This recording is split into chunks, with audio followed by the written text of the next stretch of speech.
At Jiangcheng's number 2 school, in third-year classroom 5, teacher Chen Fan is saying that the exams are already coming and that they have spent all these years studying only for this day. He then emphasizes that those who will take the liberal arts exams should make sure their luggage is ready by night, and that those who will take the martial arts exam should prepare their equipment and weapons. The teacher makes it clear that he will repeat this again and stresses that the martial arts exam has a high risk of elimination, and that if any of them awakened an ability below rank D, he recommends not taking it. This is the MC, Xu Jingming, a transmigrator, who soon questions whether the teacher is really talking about him, since he knows that the world he is in is called Blue Star, and its technology is at the same level as his past life. But here, terrifying fierce beasts exist, and there are also individuals with superpowers who fight against these beasts. He also knows that everyone can awaken their abilities at 16 years old,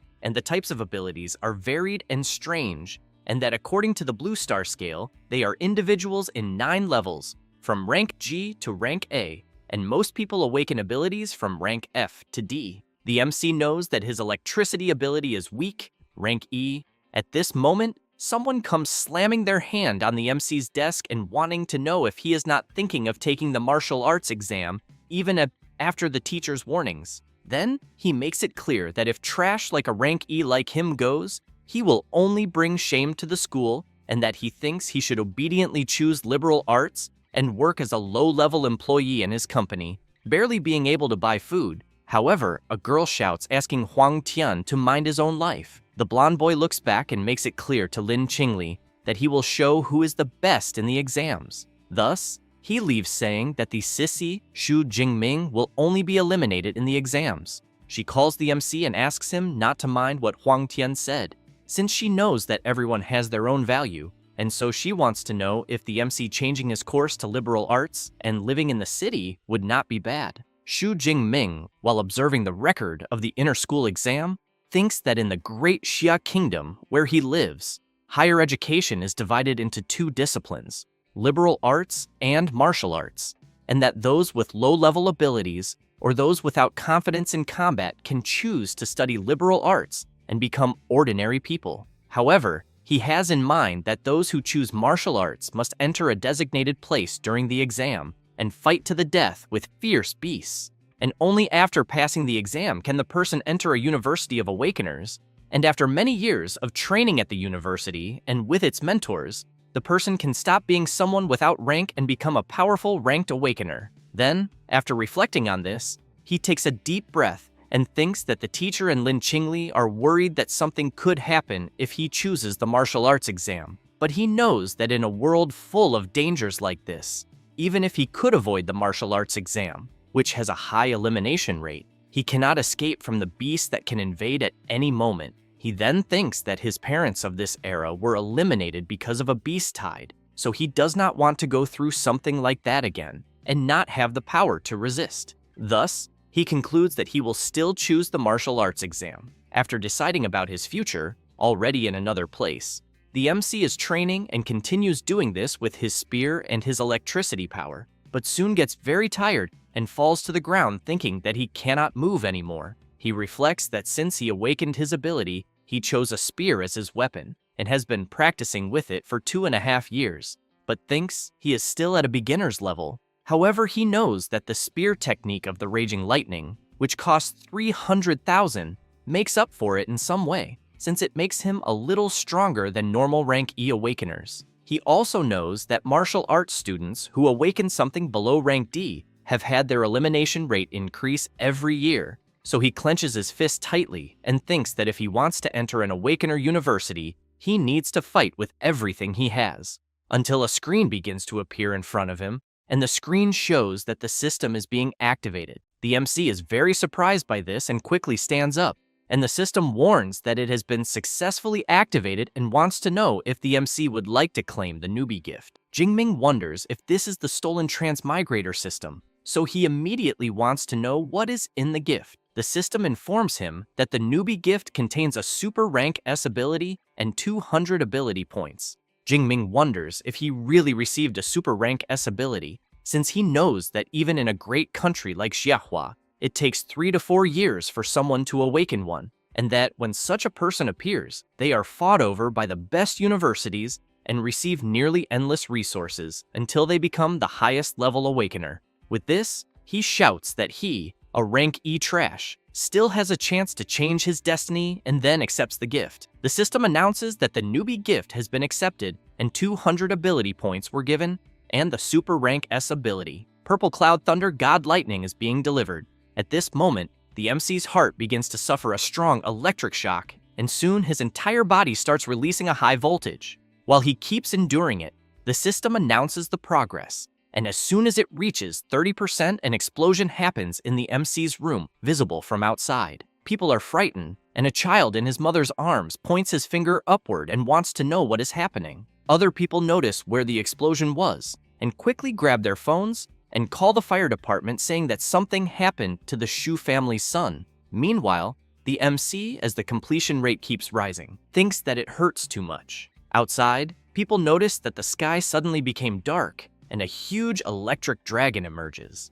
A man watching the event from his window comments to another person that the thunder was really frightening and that he feels some kind of gigantic pressure, so he wants to know if it could be a powerful thunder-type beast about to invade. He then calls for Jiang Cheng's 3rd Legion and asks them to raise the alert state. At that moment, the huge electric dragon descends from the sky at high speed and crashes onto the MC's building, striking it directly. After suffering this impact, Jingming starts screaming even more, but the system informs that the completion rate has reached 100% and that the ability transfer has been completed. After that, the calamity subsides, and Jingming clenches his fist tightly and, completely excited with his power overflowing throughout his body, comments that this is the rank S ability of the Purple Sky Divine Thunder, since he knows it is incomparable to the shock baton from before, because he thinks that one strike on someone would be enough to destroy them. However,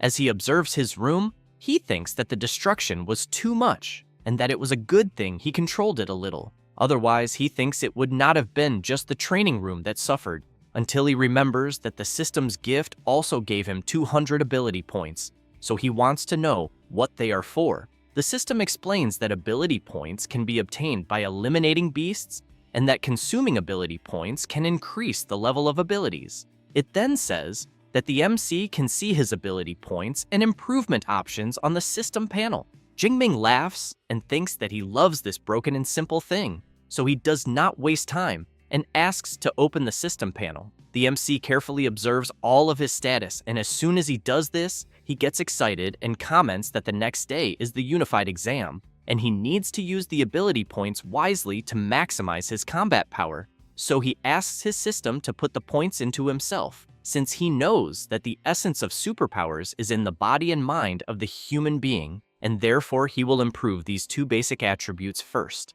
So, while the points are credited, his body begins to release intense energy. The MC is surprised and wonders if this is what it feels like to have an improvement in blood power and mental power. He then prepares and makes some movements, then realizes that after improving his attributes, it doesn't matter if they are combat techniques or ability control, both will improve. Thus, he sees on his system panel that he placed 20 attribute points in each, and that this means each point is worth 0.2 of blood IQ and 0.2 hertz, and that with this strength entering an Awakener University will not be a problem, but he wonders among the 700,000 students in Jiangnan where he will rank, and how he compares to the prodigies trained by elite mentors since childhood. He then picks up his spear with his foot, and while moving, it concludes that he will go to the martial hall to test these improved attributes. However, at that moment, someone kicks the door open. It is the firefighters.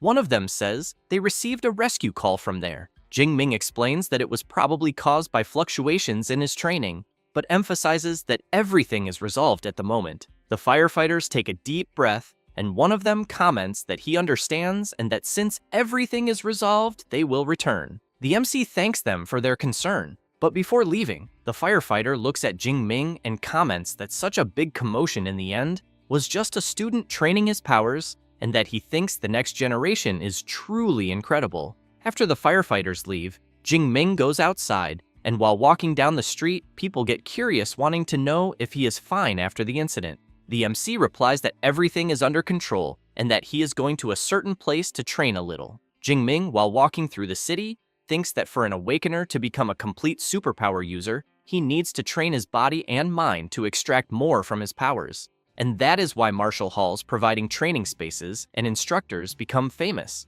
But he knows that not everyone can afford a private room, since the two most famous martial halls in Xia are the Thunder Hall and the Violent Bear Hall, and that of these two, the Violent Bear Hall, with its annual fee of 100,000, is suitable for rich students, but only the Thunder Hall offers free access for high school students. Until he notices someone among other people, and observing more closely, he wonders if it is not Tang Qi, his cousin. So he goes to her and wants to know what brings her to the Thunder Hall. She says she was just with a friend. Jingming says he understands and that he will go to the training room. She is intrigued, thinking that the MC seems different from before. Her friend then calls her and wants to know who that handsome guy was. Tang Qi says it is Xu Jingming, her cousin, and that he is in the 3rd year just like them and will take the martial exam the next day. Then, a guy wants to know why Xiao Ya is asking so many questions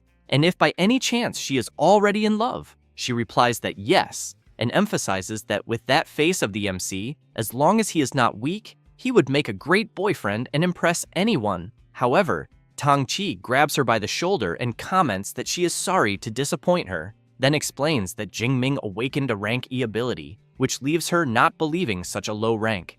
Their friend makes it clear that competing in the martial exam with only a rank E ability has to be admitted that the MC is courageous. Tang Qi wants to know so what if her cousin is courageous, because she knows it is too risky and she would rather he not take the exam. Then Xiao Ya grabs her friend and comments that enough with the small talk, because they are there to go to the Thunder Hall. As they go there, Tang Qi comments that she trained all 3 years of high school only in the Violent Bear Hall, and that it is her first time in the Thunder Hall. The MC, already in the training room, firmly grips his spear and realizes that it feels lighter, and that maybe it is because his body became stronger. He thinks that the unified exam is the next day, and that he does not have time to find a better weapon. He then prepares his spear and decides to see how his full strength is without using powers. He then takes a deep breath, moves his spear, and strikes an attack at the target. Jingming thinks that the training room is made of memory metal, which can self-repair within its resistance limits. After seeing the result of his strike, he gets excited and comments that his physical strength is twice as much as before, and that most awakeners can only score 100 points on the machine he just used. He then decides to use the Purple Thunder, and as soon as he channels his power, he unleashes an electric blast at the machine. With that, he sees that his strike was 3021 PDA. He then gets excited, thinking that this was expected from a rank S power, and that Class 1 Awakeners can only reach 1000 PDA. He knows that he does not have a class, and even so, his power is like that of a mid-level Class 1, but he also knows that this is not even his full strength, and while gathering more power, he thinks that physical strength, ability improvement, and combat techniques, all of that is his power. With that in mind, he prepares and unleashes a spear strike with his power imbued. The power at the tip of the spear begins to grow stronger, and Jingming uses the Raging Lightning technique. The impact is so strong that it makes the Thunder Hall start to tremble completely, and people get scared, wondering if it is an earthquake. And on the same floor where the MC is, his cousin and her friends feel this tremor. One of them comments that he is feeling a powerful energy fluctuation and that he thinks it must definitely be a ranked awakener. Xiao Ya wants to know if that floor is not only for students, and if by any chance all the monsters that reach that level are not training in the Violent Bear Hall. Her friend speculates that maybe one of those monsters came there to make a change, or that a new power user appeared. Tang Qi calls her friends to see this, and while the MC is coming from one side, they are going in the direction where the energy seemed to be close. She soon sees her cousin and wants to know if he is already leaving. Jingming replies that yes, and explains that he just wanted to return and prepare a little more. Tang Qi wishes him good luck for the exam the next day and asks him to be careful. Her friend then shouts, asking them to forget about Jingming, because he thinks the energy fluctuation they felt is very close. And as soon as they arrive at a room, They comment that it can only be from there, and as soon as they open the door, they see the place completely destroyed, and they are all very surprised, wanting to know what the hell happened. Xiaoya is even more surprised to realize that even the memory metal was destroyed, so she wants to know how powerful that attack was, and if there can be such a strong student in Jiangcheng. Her friend observes the place a bit and comments that he thinks it probably was not a student, because he can still feel a violent energy from the wreckage and fears that this person must be a Class 2 Awakener who accidentally went to the floor they are on and tested his strength in the training room. Another guy comments that he knew there was no way a student could have that much power. The other guy agrees and emphasizes that even in the capital, there is no one who can do this. However, Xiaoya remembers that only Xu Jingming passed by there, so she wants to know if it was him who did all this, and if perhaps he is a genius who has been hiding his power waiting to make a grand appearance in the exam the next day. Her friends comment that they think she is reading too many novels about weaklings who hide their powers, and that even if Jingming is hiding his strength, they think there has to be a limit because he only awakened a rank E ability. 300 attack power would already be incredible. Another guy comments that he knows there are 2 corridors that lead to the exit and that he thinks the person who did this must have left through the other side. That is why they did not see him, but he wants to know what Tang Qi thinks. While observing the wreckage, she replies that maybe it could be, but thinks that the holes left seem to have been made by a spear. So she becomes apprehensive and questions whether her cousin is really overestimating himself. After that, and already on the day of the unified exam, several participants begin to gather. Jingming arrives at the location. Some people want to know if this will be the exam location because they think they saw a unicorn rhino, since they know they usually used common beasts like shadow cats or iron-haired boars. So they want to know why the exam difficulty is so high this time. Until a guy approaches asking, so what if it is a unicorn rhino? Then makes it clear that if they cannot handle beasts of that level, even if they enter an Awakener university by luck, they will still be nobodies. Seeing this, Jingming asks his friend who that guy acting all tough is. Liu Jia says it is Zhou Mingyang from school number 1, the guy of the windstorm sword, then says there are rumors that he has a rank B power called Swift Gale, and that he has already advanced to Class 1. Jingming is happy to know and remembers that this is the guy he heard is a big competitor for this year's exams. So he wonders who will be the strongest. At that moment, someone shouts loudly asking for the attention of all the candidates. So this person introduces himself as Wang Haiyang, the chief commander of the Jiangcheng Unified Exam, and makes it clear that before the test begins, he will talk about things that everyone there must know. That said, he explains that the exam will last from 9 in the morning until 9 at night, being 12 hours in total, and that the test site will be the ruined city behind them. He also emphasizes that just like in previous exams, the area is divided into outer, intermediate, inner, and central zones, and that killing monsters of different types and levels will give different points, and that the higher the level of the beast, the stronger it is, and the more points are gained. However, the commander becomes serious and makes it very clear to everyone that the central area is like the bonus question in a written exam, meant only for the best students. So he asks everyone to know their limits, and not to risk their lives just for points. Jingming thinks that even the day before he would only dare to walk through the outer zone, but now he wants to go to the inner or even the central one. After that, everyone forms a line, and teacher Chen Fan informs that he will be distributing supplies for the exam. As soon as Jingming approaches, the teacher says there are 3 items in total, being the smartwatch that records the number and types of beasts eliminated and logs everything in real time, the tactical backpack containing 3 energy bars, 1 energy drink, and 1 medical kit, supplying the candidates for 12 hours, and the safety sphere, which when activated creates a high-voltage electric barrier that normal beasts cannot break. Chen Fan stresses to the MC that as soon as he uses the sphere, the exam will end, but that he should remember that his life matters more than anything. Jingming thanks the teacher and says he understood. At that moment, Xiaoya appears calling the MC. She wants to know if he wants to join them. The MC's best friend, who recently awakened a rank C ability, makes it clear to his friend that once they enter the exam, he will protect him. However, one of the guys in the group calls Xiaoya and says that it is good she is kind, but that this is the unified exam. The other guy makes it clear to her that a team can have at most only 5 people, and that if they take the MC, he wants to know how they will get a high score. Liu Jie tells his group that they had agreed before, so he wants to know if they will really want to go back on it.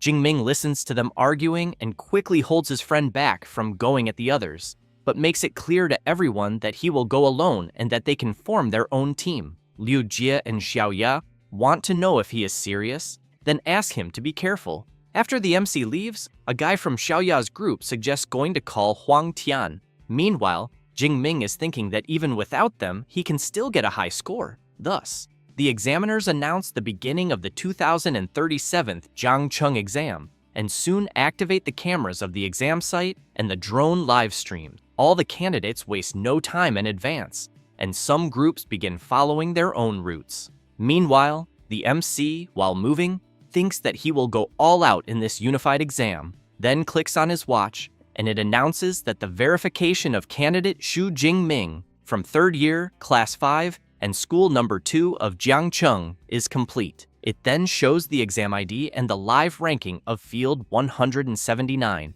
in which first is Zhou Mingyang with 7 points, second is Li Lan with 5 points, and third is Zhao Hu with 4 points. After knowing this, Jingming thinks that this was already expected from the best student of School Number 1, since he is already eliminating the beasts, so he knows it is time to do his part as well. He then thinks that there is still a long way from the outer zone to the central one, and that he will go straight to the central, until while running, he notices something that catches his attention and sees a fallen body of one of the candidates. And soon, he is frightened to realize that the guy's injuries are serious, and that apparently he did not even have time to use the sphere. Then he realizes that this is exactly why teacher Chen Fan asked not to take the exam. And looking at the body of the fallen candidate on the ground, he thinks that if he had not awakened a rank S ability, he would probably end up the same way. He then crouches and clicks on the guy's watch, which immediately calls a doctor, and thinks that he still has no regrets, and that he knows the unified exam is brutal, but that opportunities always come with danger, since not everyone has the chance to change their destiny, until he gets scared by hearing a sinister noise, and, as soon as he turns, he sees a dark creature slowly approaching. Then he concludes that the creature left someone alive to ambush whoever came close, being precisely a trap. The wolf begins to growl at the MC and soon leaps.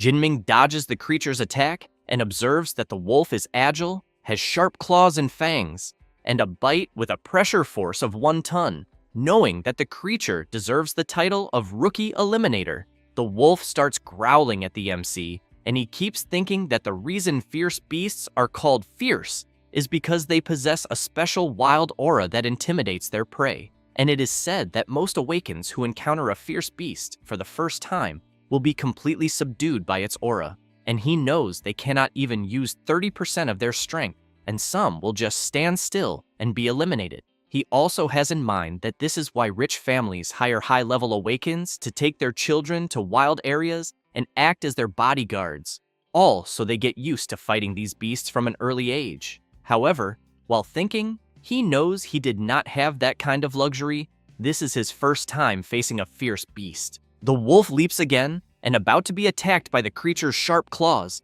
he grips his spear firmly and without hesitation impales the wolf with it. He then concludes that apparently the creature's intimidating aura has no effect on him. With that, the system warns that the MC eliminated a shadow cat and gained 3 more skill points. Jinming knows that fierce beasts are ranked from 1st to 9th class, totaling 9 levels, and that beasts below the 1st rank are called unranked fierce beasts and are equivalent to newly awakened humans. However, the MC knows that eliminating a fierce beast grants skill points that can be used to make him stronger, but that unranked beasts give very few points. So, while following his route, he keeps thinking that since the aura of the beast does not affect him much, staying in the outer area is not very good, as he needs to reach the central area as quickly as possible. Thus, on the way there, he begins to face and defeat several unranked creatures and always gains skill points upon defeating them, until he stops for a brief moment and thinks that he has gained many skill points and that at the moment, what he lacks is combat experience. because using the purple sky divine thunder can instantly eliminate those unranked beasts he has faced before, but that will not make him stronger. Not to mention that the higher the skill level, the more exhausting it is, and he fears that if he uses the purple thunder with full power, he will not last even 1 hour, since with his former rank E skill, weak electricity, he could endure more than 3 hours. And while moving again, he thinks that the exam lasts 12 hours, and therefore he cannot waste his skill before entering the central area, and that he thinks for the rest of the exam, he will use the strategy he is using and his spear skills to eliminate fierce beasts and gain more combat experience. Until a huge unicorn rhinoceros appears on his path, and the creature hits a car and throws it away as if it were nothing. Then it charges with everything toward the MC, who in turn leaps upward, dodging the charge of the powerful creature. Jingming, while in the air, prepares his spear and lands, driving it into the beast. As soon as he defeats it, he breathes in relief and thinks that he is eliminating the beast much faster than before, then questions if his spear skill has leveled up. With that, he opens his system panel and sees that, as expected, his spear skill advanced to intermediate level, and knows this proves that using only the spear in these real battles helps make him stronger. While clicking somewhere on his system screen, he thinks that with spear skills at this level, he can already feel he can do everything, and that if he raises the level even higher, he wants to know what will happen. Thus, after clicking to increase them, several movements begin to emerge in his mind. Then he thinks it is pretty amazing, as several advanced spear techniques are entering his mind. Next, he gets excited and concludes that he can hardly wait to find a first-class beast to test them. Meanwhile, Xiaoya's group is walking through the area, and she comments that she thinks she just saw Jingming. One of the group members says he thinks she is seeing things, and another emphasizes that it is impossible to be him, because he knows that with his strength being there is like asking to be eliminated. She is intrigued and questions if in the end she saw wrong, but she is sure that from behind it looked exactly like Jingming, until one of their group members shout, asking them to take a look at the unicorn rhinoceros that was defeated recently. As soon as they approach, Xiaoya comments that apparently the blood on the wound has not dried yet, which means the creature was eliminated a few minutes ago. One of the members explains that what eliminated the beast was the wound he is seeing on the head, and that, judging by the shape, it seems to have been pierced by something of medium range, and that if he had to guess the weapon, he thinks it would be a spear.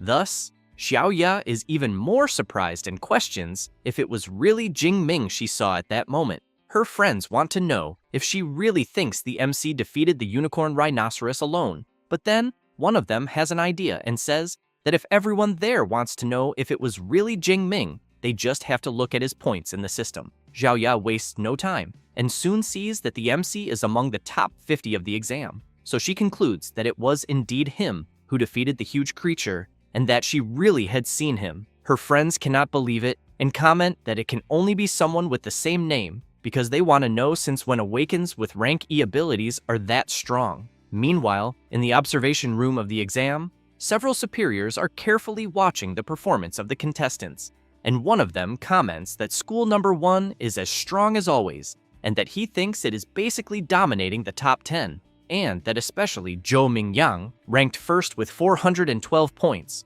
already seems to have the title of city champion decided. Zhang Washan, director of the Jiangcheng Education Agency, comments that Zhou Mingyang is the best in the city, and that his swift gale is powerful. Even in the provincial martial exam, he would not lose to anyone, so he makes it clear that if everyone there asked, he would say that Zhou Mingyang can reach the top 100 of Jiangnan province. Then, he calls Director Liu of school number 1 and emphasizes that he has always been satisfied with the education of the school, and that the education of school number 3 is also not bad, because at least they managed to reach the top 10 this time. The director of school number 3 comments that it is all thanks to his help and asks him to continue supporting them. However, Zhang Washan turns and emphasizes that school number 2 needs to improve since the best student of the school is only in rank 18. Zhao Yao, director of school number 2, thinks that only 8 students from his school managed to reach the top 50, so he hopes Li Ming, Yang Jian,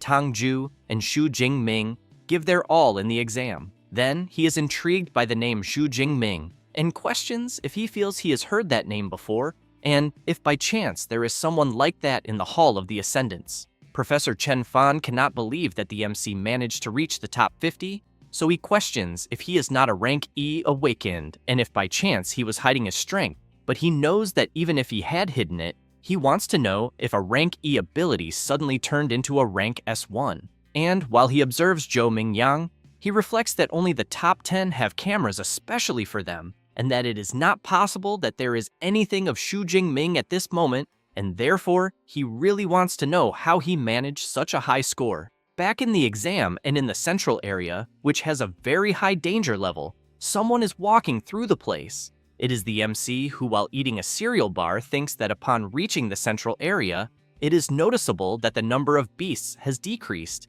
but he knows that ranked beasts possess intelligence and territorial knowledge, making them much more difficult to face than unranked beasts. However, he soon hears a noise and sees a huge tiger striking cars with a single swipe and throwing them far away. The creature, as soon as it notices the MC, lets out a huge roar. Jingming realizes it is a first-class beast, the blade-clawed tiger, and thinks he is lucky since he just entered the central area and already found a first-class beast. Then he gets excited and, while charging forward, thinks it is the perfect scenario because he will test his new abilities. The huge tiger does not stay still and charges forward as well. Jingming quickly stops, prepares his spear, and strikes at the creature's paw. The tiger feels the MC's attack on its paw, and he notices this and questions if the strength of a first-class blade-clawed tiger is only that, as he thinks that only the Tiger King could give him some trouble.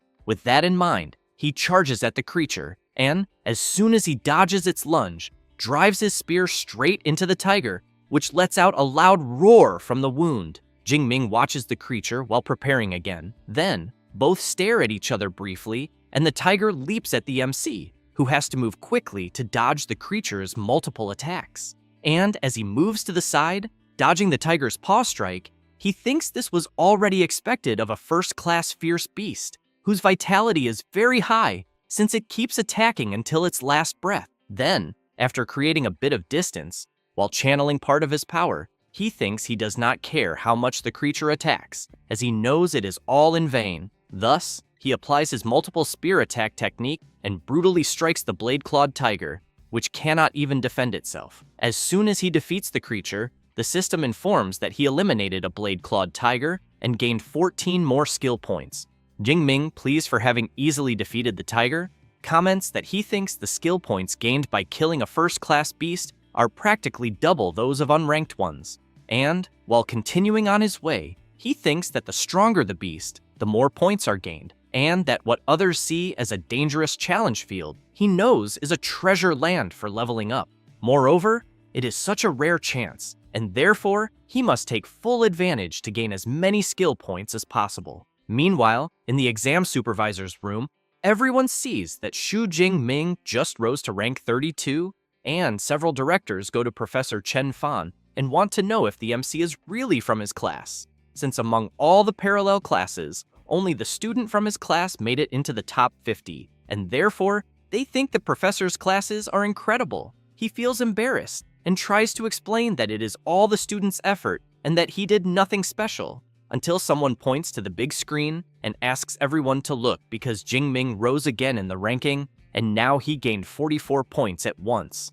Zhang Wushan emphasizes that according to the martial exam scoring system, eliminating an unranked beast gives 6 to 8 points, and eliminating a first-class one gives 14 to 16 points.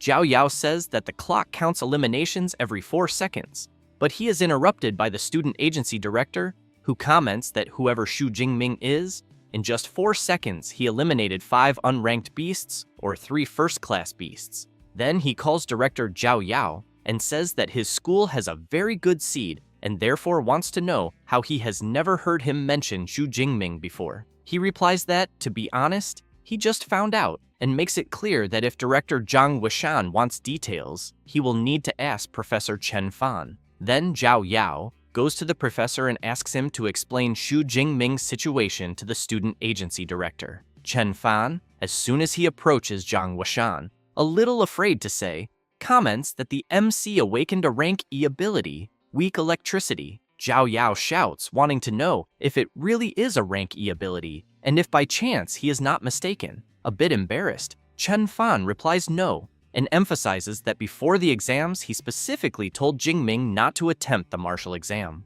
Zhang Wuxian, while drinking his coffee, comments that reaching so far with only a rank E ability makes him believe that the MC must be incredibly skilled in other areas, which makes him even more interesting. He then makes it clear that for now, they will just wait and see, because he thinks that at this pace he will soon reach the top 10. However, he becomes serious and emphasizes that then they will find out he got there by cheating. Hearing this leaves both the director of the second school and the MC's teacher quite frightened. Meanwhile, the exam board is updated and rank 8 is occupied by the contestant Li Ziyi, rank 9 by Xu Jingming, rank 10 by Ma Yuwem, rank 11 by Ye Li, and rank 12 by Tang Qi. And she, as soon as she sees the updated board, realizes that it was her cousin who after all caused all that commotion earlier. Zhou Mingyang also sees the board and a little surprised questions if really, with only 6 hours left for the exam to end, someone just entered the top 10 and, upon seeing the contestant's name, thinks he has never heard of him. With his entry into the top ranks, a drone begins to follow the MC and observe his every movement. After the system notifies that he eliminated a first-class shadow cat, the MC thinks he already knew that, because hunting beasts in the central area is much more efficient, until he notices a drone flying overhead and questions if by chance he just entered the top 10. Then, he gets excited and thinks that the martial exam was made to test the strength and potential of the candidates, and that the better the results, the more attention the person will receive. But he knows he never thought of hiding his strength. However, he thinks that before going deeper into the central area, he needs to increase his strength more, and as soon as he sees his skill points in his system panel, he is quite surprised, thinking that he already has more than 300 skill points, and even so, it is not enough to level up, and that he thinks it seems that the only way to go beyond a first-class awakened is to learn a cultivation method. Thus, he decides he will continue improving his basic attributes, and as soon as he credits some points into the physical and spirit attribute, the MC feels an incredible sensation, and thinks it is time to go to the core area. It does not take long to get where he wanted, and he sees several blade-clawed tigers eating a unicorn rhinoceros. From afar, he notices there are 9 blade-clawed tigers, but knows that among them, there is one with an impressive aura and size and with extremely large blades on its paws, and therefore thinks it must be the blade-clawed Tiger King. Then he decides it is time to make a big harvest, but soon notices something and turns to see what it is, and sees that it is Zhou Mingyang, who in turn thinks the MC was quite sharp, since he even managed to notice him, and that he did not expect him to be Xu Jingming, the one who invaded the top 10. The MC is impressed and wants to know if he knows him. Zhou Mingyang smiles and makes it clear that he knows everyone who reached the core area except for the MC, so he emphasizes that seeing a new face so suddenly only made him guess that he was the one who was climbing the ranking. Jingming comments that he understood, but Mingyang puts his hand on his sword and stresses that he has been keeping an eye on the group of blade-clawed tigers for quite some time. The MC immediately wants to know if he wants to steal his prey. Mingyang comments that it seems the MC did not understand, so he explains that the blade-clawed Tiger King is an intermediate first-class beast, and that hunting 9 blade-clawed tigers without a team, no matter how strong he is just impossible, and that is why he thinks they could cooperate. However, the MC comments that they will not need to cooperate because he alone can defeat all the creatures. He says this and jumps on top of the bus, facing the creatures. They quickly notice the presence of the MC, who thinks that it was already expected of beasts led by a commander, in which they can even use battle formations. The leader of the blade-clawed tigers growls to the others, and they charge at the MC. Zhou Mingyang is watching from afar, and thinks he wants to see if Jingming really has extraordinary abilities, or if he is just heading for his defeat. The MC starts spinning his spear and increases the speed of the spin, and as soon as the tigers leap at him, his spear begins to strike the creatures. Then he delivers a circular attack hitting several tigers at once. With that, the system notifies that he eliminated some first-class blade-clawed tigers and gained more skill points. The creatures are thrown away, and the leader goes to them. Jingming regrets realizing he is still weak because he could not eliminate them all, but soon notices that the tiger leader is coming at full speed in his direction and then lets out a powerful shrill roar that shatters several building windows. Zhou Mingyang tries to cover his ears because of the beast's loud roar. Jingming is prepared and wants to know if the tiger leader is trying to intimidate him, as he thinks maybe other people would be afraid. But that is not his case. Thus, he charges at the beast, which immediately tries to strike him, but the MC manages to block with his spear. Jingming jumps high while blocking, but the tiger quickly turns around. However, the MC was already prepared and lands a powerful spear attack on the tiger leader. After pulling the spear out of the beast's head, the system notifies that he eliminated an advanced first-class blade-clawed tiger and received 20 skill points. Zhou Mingyang is stunned, unable to believe that the MC managed to finish them all at once, so he wants to know what kind of monster he is. Jingming comments that it was a great harvest of skill points and that he thinks at the pace he is going, it will be impossible to know how many skill points he will have by the end of the exam. But he knows the more the better, and therefore needs to hurry and find another group of beasts. At this moment, Zhou Mingyang runs to the MC shouting, wanting to know how he managed to defeat an entire group of those tigers with only a spear, and if by chance he is an enhancement type awakened. Jingming does not want much talk with him and jumps away saying no, that he is electricity type. Zhou Mingyang becomes furious, wanting to know if the MC is mocking him, but knows that even if he does not want to reveal what his ability is, he did not need to be so rude. However, he realizes that the MC just killed a bunch of beasts, so he questions if he managed to surpass him. And as soon as he sees the updated exam ranking, he realizes that first place was taken by Jingming with 1,122 points, then shouts saying it is not possible that he was surpassed. Meanwhile, the superiors, after watching everything, are in disbelief. Zhang Weishan claps and emphasizes that the MC's spear technique is overwhelming and that Jingming is only 12 years old and already possesses advanced spear skills, being a true genius. He then comments to director Zhao Yao that with Xu Jingming, Jiang Cheng will certainly enter the top 100 of the province, so he suggests that after the exams, he will try to reward school number 2. The director is excited and thanks Zhang Weishan for the kindness, but becomes so happy that he starts crying and thinks that the MC really is a gift from the heavens and that finally the day has come for school number 2 to shine. After that, 3 hours pass, and in the central zone, Zhou Mingyang is walking around wanting to know what is happening, since he is not seeing any more beasts in the central zone, until some people appear saying that he will need to ask whoever is in first place. He turns around startled, and when he sees who it is, he wants to know why they are walking together. They are Wu Hao, 3rd in the exam ranking, Tang Qi, 9th in the ranking, and Meng Di, 4th in the ranking, who becomes nervous and says that the MC eliminated all the beasts in the central zone and that they could not find any, so they had no choice but to join him. Zhou Mingyang is left open-mouthed and comments that he thinks this is impossible, since he knows there are many beasts in the central zone. Tang Qi goes to him and comments that apparently he thinks he has not looked at the updated ranking and asks him to take a look. As soon as she shows it, Zhou Mingyang sees that the MC has more than 3,000 points, 2,000 more than his own points, so he is completely shocked.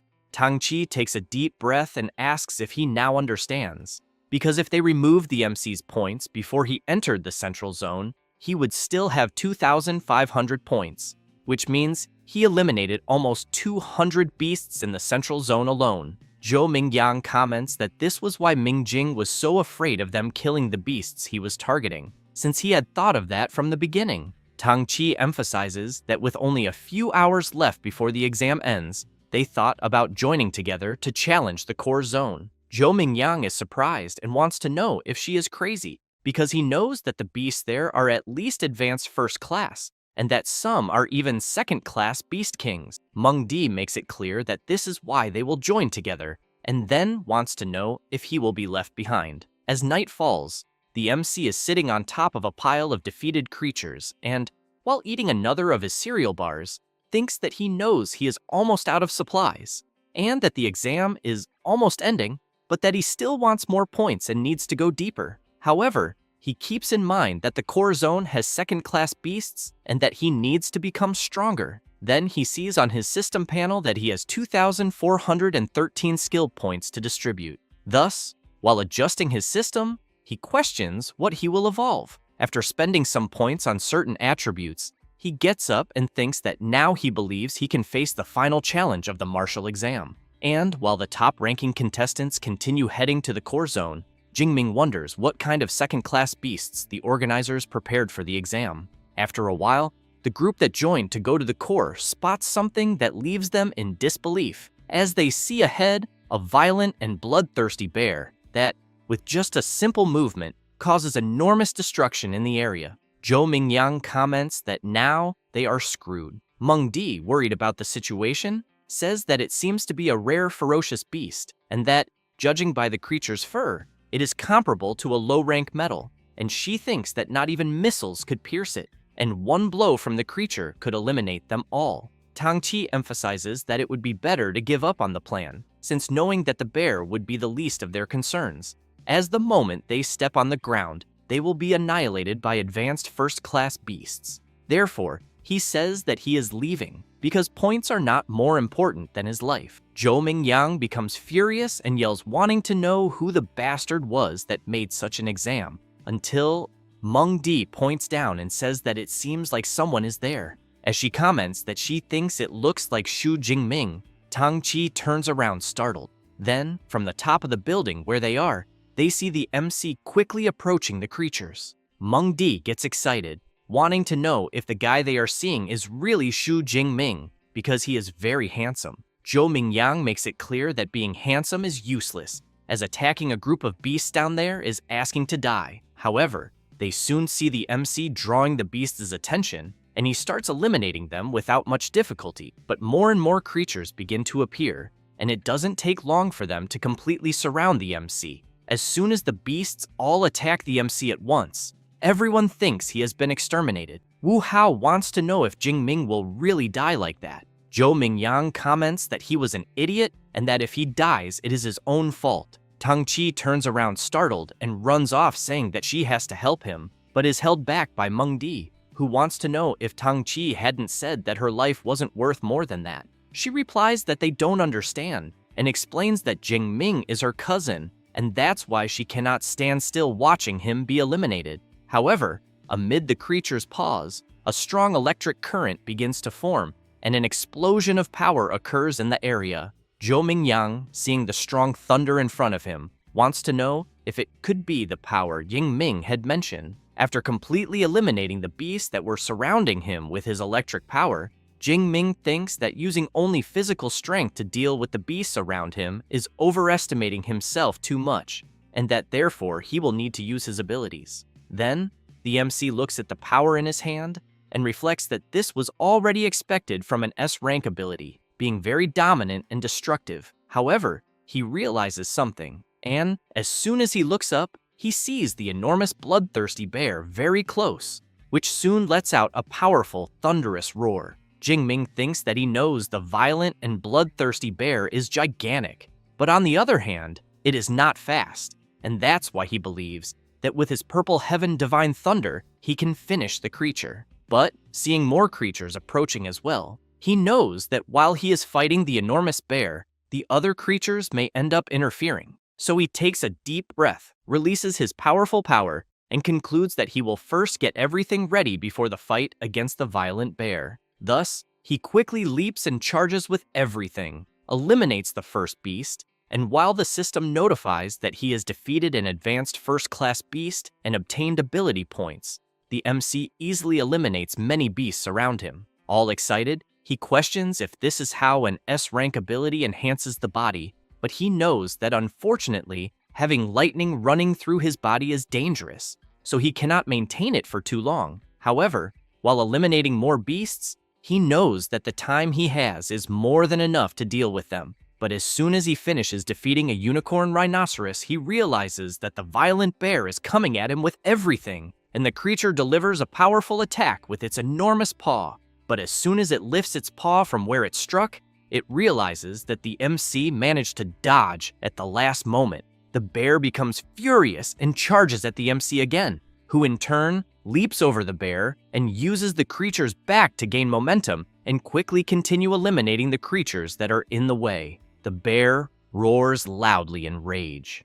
Jingming looks at the creature and wonders if the bear got angry after seeing its minions being defeated one by one. He says this, and while advancing against the last creature in front of him, the MC makes it clear that he will only eliminate one more and then give his full attention to the enormous bear. However, the ferocious bear appears right behind the rhinoceros that the MC was about to defeat and strikes with its claws. Close to being hit, Jingming is surprised and thinks that the bear predicted where he was going. With that, the bear manages to clash its two paws together and, due to the powerful impact of its attack, everything around is thrown far away. But as soon as the bear opens its claws, it realizes it only eliminated the rhinoceros and the MC is high up. And while channeling his power, he gets excited and comments that now there are no more useless creatures to get in the way, and that he really wants to see if the fur of the bloodthirsty bear will be able to withstand the strength of his thunder. He says this and immediately attacks, and a huge electric explosion occurs.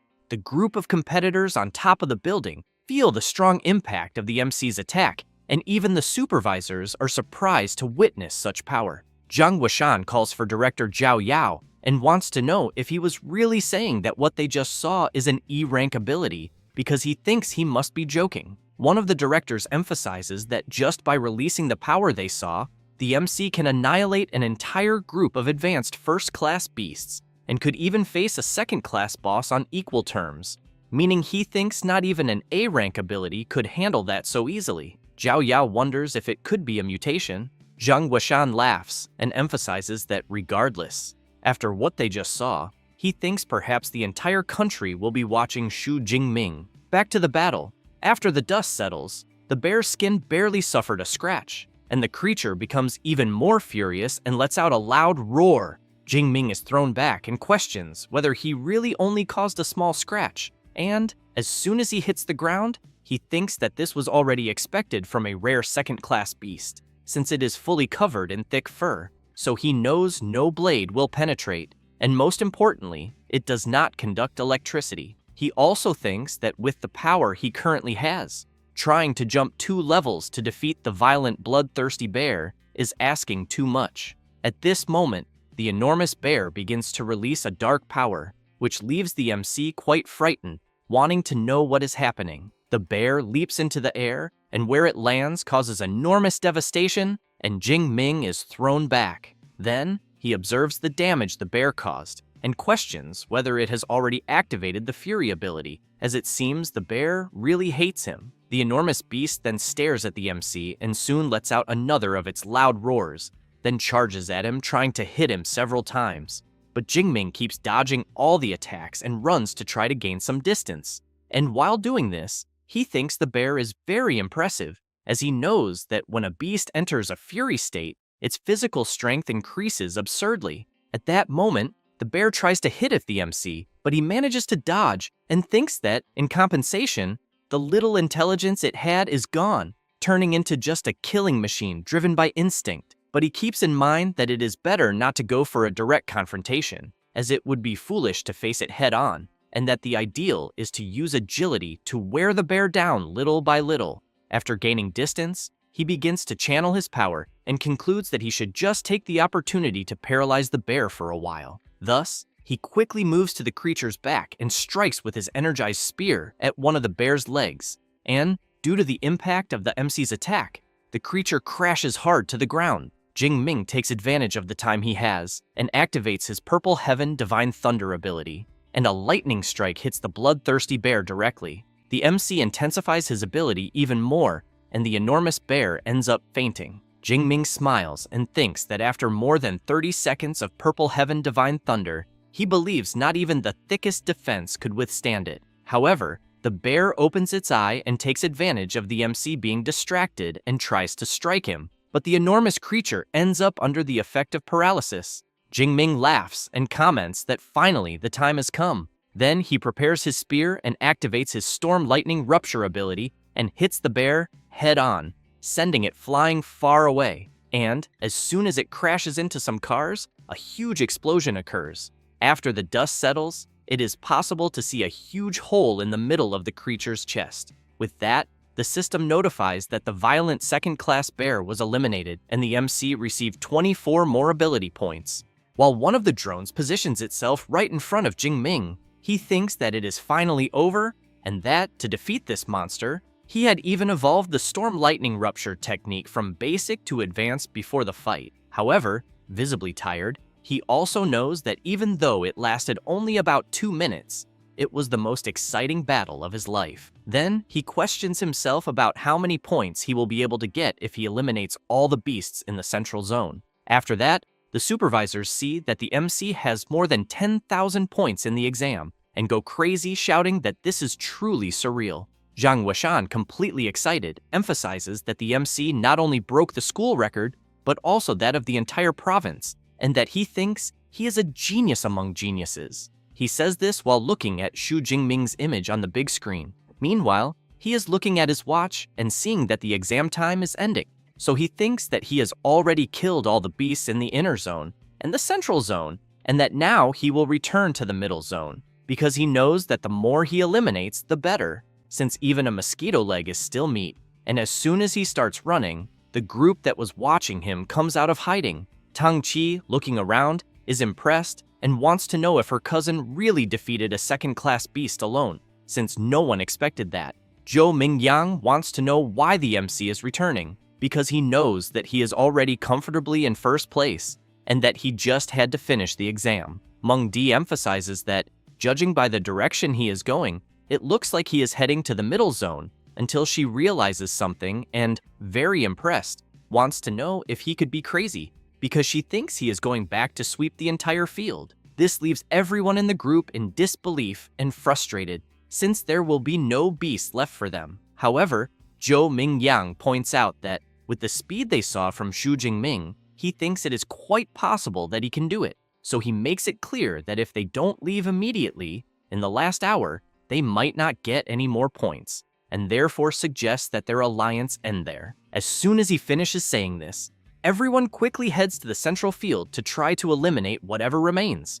With that, an hour passes, and the examiners announce that the Jiancheng martial arts exam has been officially closed, and that eliminations will no longer be counted, and that all competitors must return immediately. Tang Qi, very tired, really wants to know if the exam is over. Other competitors cannot believe the exam ended, as they were only one beast away from passing. Jingming, surrounded by several defeated beasts, comments that it ended so soon, as he was still in the mood. It doesn't take long for the competitors to return, and some are very happy, while others are very disappointed.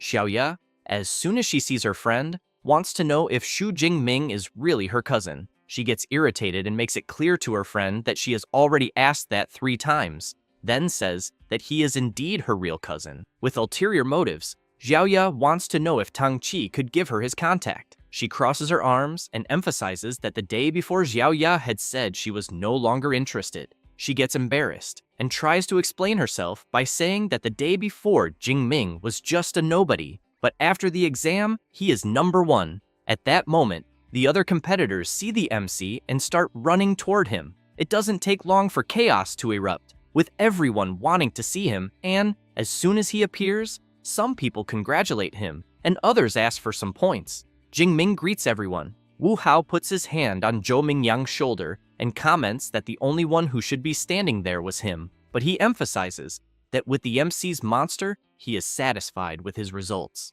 At that moment, Director Zhao Yao goes to Jingming, congratulates him, and introduces Director Zhang Weishan from the Education Department. Then he says that the MC will not need to take the bus back, as the director will personally give him a ride. Jingming looks back and thinks that it is fine, since he knows that if he takes the bus, they will bombard him with questions the entire way. So, while being taken back, Zhang Weishan wants to know if the MC has already decided which superpower university he will go to. He replies that, to be honest, he focused so much on improving his strength that he hasn't even thought about it yet. The director points out that with the score he obtained, he thinks any university in the country will want him. So he makes it clear that among hundreds of colleges, half of the high-level superhumans come from the 3 main ones, and therefore strongly recommends those 3 in particular. Having said that, he talks about the Qingjing Superpower University, located in the heart of Great Xia, managed by the government,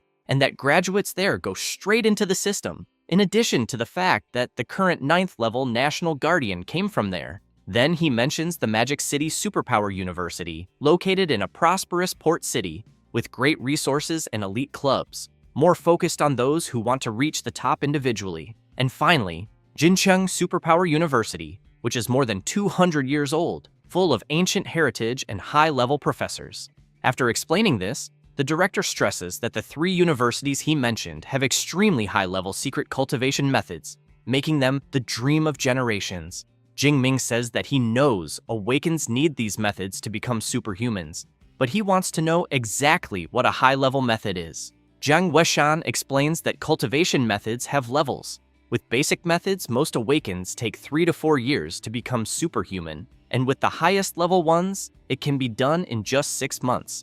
Then he tells the MC to rest assured, because with his score he is sure he will receive a special invitation, and also thinks that even the 3 great universities will make good offers, and that afterward the MC will just have to choose the one that suits him best. Jingming says he understands and thanks the director. After that, the next day, the MC is taking a shower, and as soon as he opens his system panel, he sees that he has 2,534 ability points, so he thinks that this amount should last until he enters university. However, he questions whether there will also be a beast hunting tournament there, because if not, he thinks he will have to go straight to the wild zone. Meanwhile, outside, 2 women are wondering why the door is broken, but end up thinking it's perfect, because that way they can scare the MC. And as soon as they open the door, they shout surprise.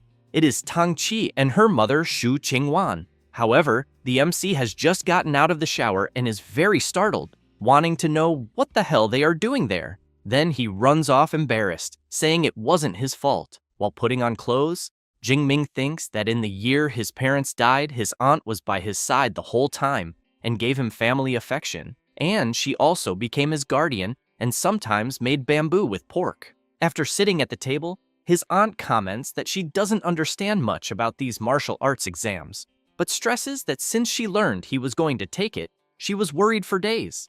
But now that she sees him well, she thinks she can be at ease. She also makes it clear that results don't matter. Even if she thinks he didn't pass, it's all fine. Jingming wants to know if his cousin didn't tell her anything. Tang Qi winks and comments that she thinks it's better if he tells her himself. Thus, the MC tells his aunt that he actually did very well in the exam and that he surpassed 10,000 points. As soon as she hears this, she spits out everything she was drinking. Then she wants to know if he is really telling the truth. Her daughter says it is true and that her cousin scored more than 10,000 points. The MC goes to her, and as soon as they hug, she starts crying and thinking that the Shu family finally has someone to carry the name forward and that she is sure her nephew's parents, wherever they are proud of him. Meanwhile, some people are watching the MC's performance in the martial arts exam, and a woman says that Shu Jingming, 18 years old, awakened with a weak E-rank natural type electricity ability. A guy comments that if the score the MC achieved is real, they urgently need to recruit him. A bald man points out that with that talent on paper and that level, he doesn't think it is possible for him to have done it. Then another guy says that judging by the way the MC fought this ability, cannot just be level E, as it is at least A and maybe even S. The blonde one wants to know how a forgotten place like Jiangcheng produced the first place, as he thinks that maybe Shu Jingming cheated, used someone else, or took some drug. At that moment, the woman asks them to stop the discussion, then slams the table and makes it clear that for now, they will classify Shu Jingming as a special S-level recruit and that, to know if the score he achieved is true, she will personally go to Jiangcheng to investigate. Meanwhile, Jingming is receiving a message from the education department saying that his result in the martial exam is out and that he ranked first in the Jiangnan province with 11,124 points. He is happy and celebrates upon learning that he is first place in Jiangnan province. Thus, it does not take long for several reports about him to come out, making him the main topic. And at this moment, there is a press conference with the director and teacher of the second Jiangcheng school. Reporters asked director Zhao Yao about all these doubts on the internet regarding the MC's score, what he has to say, since many comment that this was covered up, so they also want to know if they are questioning whether the results are real. He replies that the official website of his school has already uploaded the video of Xu Jingming's exam, and that everyone can access it to check and draw their own conclusions, in addition to the martial exam being completely fair, leaving no room for doubt.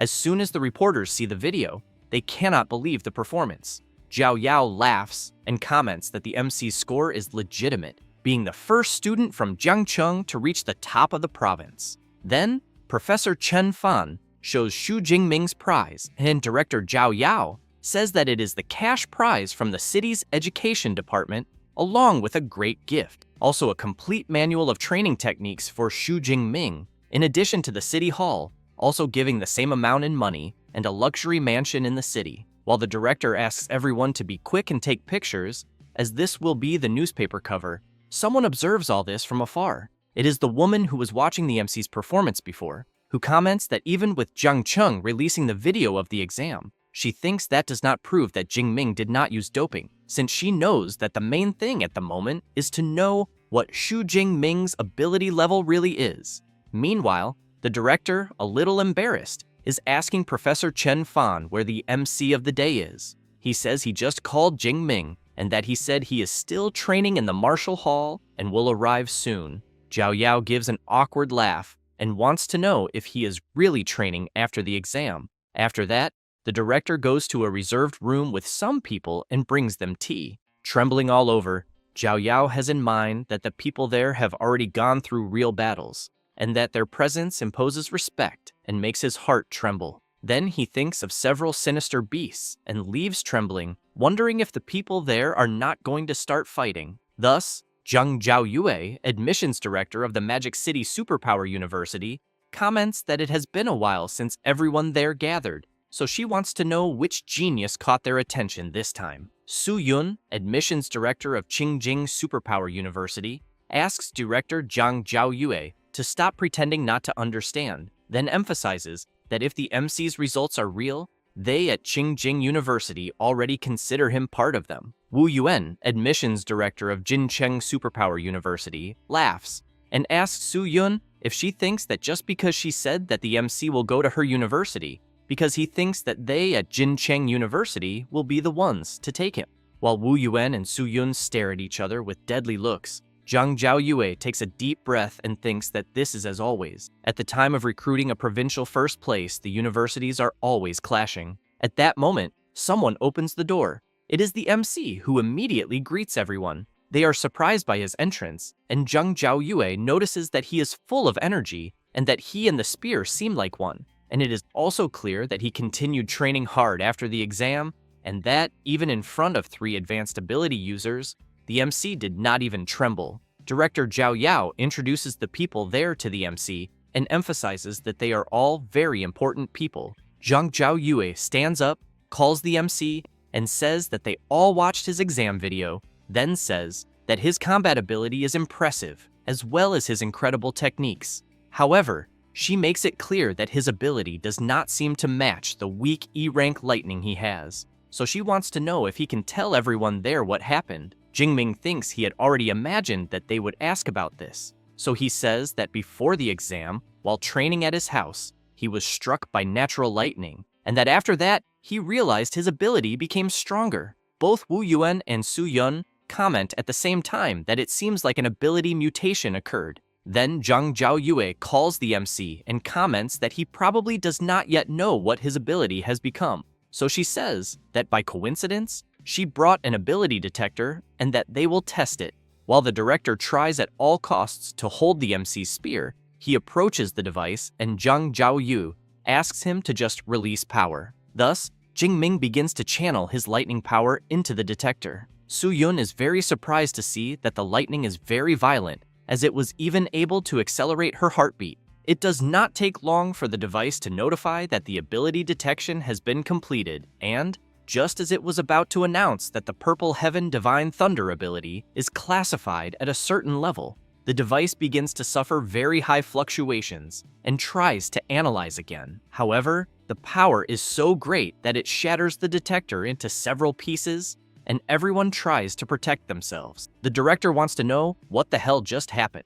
Woo Yuan and Soo Yun get excited and comment that now it is confirmed, because the small detector short-circuited and that this means the MC's level is at least S rank. Zhang Zhaoyue looks excitedly at the MC and thinks that, as expected, they bet on the right person. Thus, Wu Yuan shouts, calling Xu Jingming, and says that Jincheng University offers him 4 million in entrance bonuses and a complete set of C-rank equipment, and that for 4 years, all training methods and combat techniques will be free. Su Yun laughs and wants to know if that is all Jincheng University has to offer. Then she steps forward and makes it clear to Xu Jingming that if he chooses Qingjing University, they will offer 6 million in entrance bonuses, plus 4 years of equipment, methods, and techniques, all from their school at no cost. Jingming is completely shocked, thinking that all the proposals are very tempting. However, Zhang Zhaoyue says that Magic City University does not offer entrance bonuses or equipment,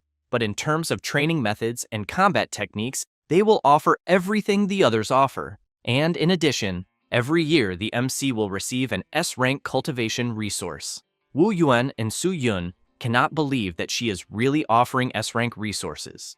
Jingming, on the other hand, wants to know what that would be. She goes to him and wants to know if he has ever heard of dragon-type beasts, because they are extremely powerful, and beasts with a dragon-like appearance are called dragon class. Then, she emphasizes that these beasts are already born at the 4th or 5th rank, far above the others, being much superior to any other beast. Zhang Zhaoyue continues saying that among the S-rank resources, there is the vital blood of an adult dragon class beast, rank 8, in which, after ingesting this blood, the MC's body will undergo a very brutal transformation, becoming as resistant as one of those beasts she mentioned, and that all S-rank resources are at this same level. Su Yun comments that she was even tempted, and that she thinks Magic City is really absurdly rich. Wu Yuan comments that those resources Zhang Zhaoyue mentioned are reserved for veteran students, and that she wants to give one right away to a freshman, and for that reason he cannot compete. Thus, Director Zhao Yao comments that it is time for a decision, so he asks the MC that among the 3 top universities, he should decide which one he wants to go to. Jingming smiles, and very excited, says that he wants to go to the Magic City Superpower University. Then he thinks that he knows Magic City University not only has the best conditions, but also their level of practical training is the highest, and that half of the champions of the inter-university tournaments came from there. After deciding, he goes to Su Yun and Wu Yuan and says that he sincerely thanks them for their interest. Zhang Zhaoyue takes an invitation from her magic ring, and as soon as she gives it to the MC, says that they are looking forward to his arrival, and that freshman classes start on the 1st of September, but emphasizes that since he was specially recruited, he can show up earlier, and they will arrange his accommodation. Jingming wants to know if he could access the training methods and combat techniques from the library beforehand. She replies that it will not be a problem, and informs him that the library can provide him with a study room of his own, without interruptions, and makes it clear that her contacts are on the card, and that when he arrives in Magic City, he just has to call her. Jingming looks at the invitation, and comments that he can hardly wait to start. After that, the next day, the MC goes straight to the train station, which soon announces that train G91 bound for Magic City will begin ticket inspection. Jingming says goodbye to his uncles and his cousin. Qingguan begins to cry and comments that her nephew really has grown up. Tang Daolin emphasizes that with this trip, little Ming is destined to reach the heavens. Then he looks at his daughter and wants to know if she will fill out the college application form soon, because since her cousin will study in Magic City, she should also try to choose a university there. Qingguan agrees with her husband and comments that this way, the two will be able to help each other in the future. Tang Qi gets a little embarrassed, but replies that she knows very well. After boarding the train, while reading a book, the MC thinks that it will take 6 hours to reach his destination, and that he will use this time to review some training methods, and that, among the exam rewards, the most important is the training method called Abyssal Sea Technique that he is reading, since he has in mind that, just like abilities, training methods also have different levels, and there are 4 categories: basic, intermediate, advanced, and superior, and the higher the level, the faster the cultivation. Thus, he thinks that what he has there is an intermediate method, and that with his 180 spiritual power points, he managed to memorize everything in half a day. Then he reflects that, according to the manual, there is a special energy floating between heaven and earth, and that, following the steps of the method, he felt this energy already on the first day, and at the same time, his system panel showed an advancement symbol. But he does not intend to advance yet, because according to the book, when advancing to the next level from awakened to ability user, the better the method, the greater the gains after advancement. And as soon as he enters the university, he will have access to higher level methods. So he cannot waste this chance with an intermediate one. After arriving at his destination, he is very impressed to see that just the gate is more than 100 meters wide, and he can hardly imagine what it must be like inside. At that moment, Zhang Zhaoyue arrives by car, greets the MC, and welcomes him to enrollment, then asks him to get in the car because she will take him to register. While they go to the registration place, she wants to know if Magic City University is not impressive because it covers 26 square kilometers, with an average of 2,600 square meters per student, and that some visitors cannot even explore everything in a single day. Jing Ming comments that seeing it up close is even more incredible. After registering, she hands him his badge and campus card and informs him that he only needs to swipe the card to enter the dormitories. Jing Ming, very impressed, comments that he has seen several, even back when he did his doctorate in his past life, and that there are 4-person rooms, single rooms, and even 3-bedroom apartments for doctoral students. But in front of the dormitory he will stay in, he knows he has never seen villas being used as dormitories. Zhang Zhaoyue says that at Magic City University everyone lives in a villa, and that the higher the score, the more luxurious it is. And as the provincial first place, he will stay in the most luxurious one, being more than 800 square meters. However, she asks him not to worry about loneliness because the villas are shared by 2 students, with 2 floors, and that he and another colleague will share 1 floor each. Jing Ming thinks that a double dormitory is not so bad, as it is better than being alone, and that being an orphan before and after transmigrating, he always preferred the lively atmosphere of a 4-person room. As soon as they enter the dormitory, Zhang Zhaoyue says that all the MC's enrollment paperwork is complete, but emphasizes that she will explain a few things he needs to know there. Thus, she says that there are 2 main things, the credit system and the exclusive mentor system. Then she says she will start with the credit system, in which at Magic City, credit is everything, to eat, buy equipment, or rare treasures, and that the purchasing power of 1 credit equals 10,000 of Great Xia's currency. Then she emphasizes that there are several ways to earn credits and that one of them is through fixed annual distribution based on his evaluation. For example, his entry classification is S, so this year he will receive 100 credits. Having said that, she claps her hands and asks Eva to appear. Quickly, a robot appears, calls the MC by name, and informs him that he currently has 100 credits. Zhang Zhaoyue says that the robot's name is Eva and that it is the AI assistant installed in each dormitory,